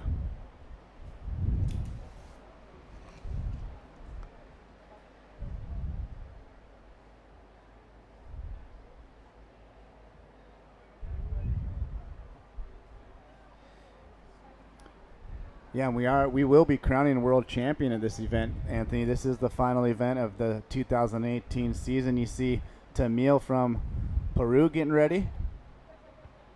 But yeah, so we got a title battle on our hands. We got Sean Pointer, current ratings leader, as well as his starboard teammate Zane Schweitzer. He's ranked 2nd, and then Poinike, the man we just saw in the last heat, is tied for 3rd with Luis Diniz from Brazil. So obviously any of those guys can win the title at this point. I know Sean Pointer's been super focused down here with his coach Ian Cairns, doing what they do, getting their warm-ups in, going over the footage, sticking to the game plan. Sean was heat number 1 this morning. But we are in heat 8 right now, of round one. Wellington Reese drawing first blood with a 3.67. We got current 2018 APP World Race Champion Arthur Rukin from France, as well as Federico Benetolo from Italy. And the start of this heat, all of a sudden, all these Italians tuned into the webcast, like Martino Rogai. He's calling the Federico the Italian Stallion. Very creative name right there. I haven't heard that one before. Claudio Nica rejoining us as well. So, if you're new to sup surfing and you want to be on the APP World Tour, you gotta, let's watch Federico Benetolo. Dave was calling out the Italians, and here he is on cue, air dropping down that section and just kicking out right there. So I think you want to stick with those waves, because there is scoring potential later if there's not on that opening maneuver. But again, it's easy to second guess the competitors out there, but that's kind of our job, is to second guess the competitors. So yeah, if you're just starting out, you want to do your local contests, and once you start kind of winning contests in your area, let's watch Arthur Rukin throwing some spray, connecting with the whitewater on his second turn. And Arthur will be able to connect to the inside because he's really fast. I guess not. He didn't make it, Anthony. He did not make it. But Arthur getting a couple turns out the back. So getting his heat started. It's always nice to start off with a couple turns. So Arthur Rukin, as we've said, our 2018 APP World Race Champion, crowned just last week in Paris, France. But like you were saying, how do you get into this sup surfing thing? Good idea is to start with your local regional events, get your feet wet. But if you do want to come and play with the big dogs on the APP World Tour, each event does provide a trials. So if you're new to the APP, you can enter the trials and fight your way to the main event, and maybe see you here in round one. Yeah, and if you want to get some coaching, some sup surf coaching, head on over to California, and Performance Paddling will definitely help you out with some surf coaching and or race coaching, or a combination of both. We do video stroke analysis, on the water coaching, off the water coaching. So there are many options available. Come on down to Dana Point. You can even go check out the Infinity Shop while you're there. I highly advise it, because then you could see me and I'll give you a high five. High fives are free. Free? So stop by for a free high five. Free high fives at the Infinity Shop. Yeah, and who if knows? Dave's working. Who knows? You might want to buy a new deal or a Blur V2. Ooh, or the Wide Aquatic. Oh, or a Beeline. Izzy Gomez's favorite board, as she won the Red Bull Expression Session yesterday. We got yellow. Federico, the Italian, little layback on the face. Sticking with this one. Unable to make that connection. And just watching Arthur and Federico unable to make the connection, and thinking back, let's watch Arthur right now as he elevator drops in. Boom, boost one off the whitewater, and a little bumpy right there, but his windsurfing background is going to keep him on his board. Arthur is going to stick with this one. I like how he's sticking with it too, Anthony. He got a couple turns in, so it's smart to stick with it, see if you can fabricate more scores on the inside as he's going to make this connection. Wraps it around. Arthur kind of psyching on him. Race champion, mixing it up in the surf. Yeah, I think that wrap was maybe a mistake. He should have hung in there in the pocket and maybe hit the closeout. But Arthur Rukin all the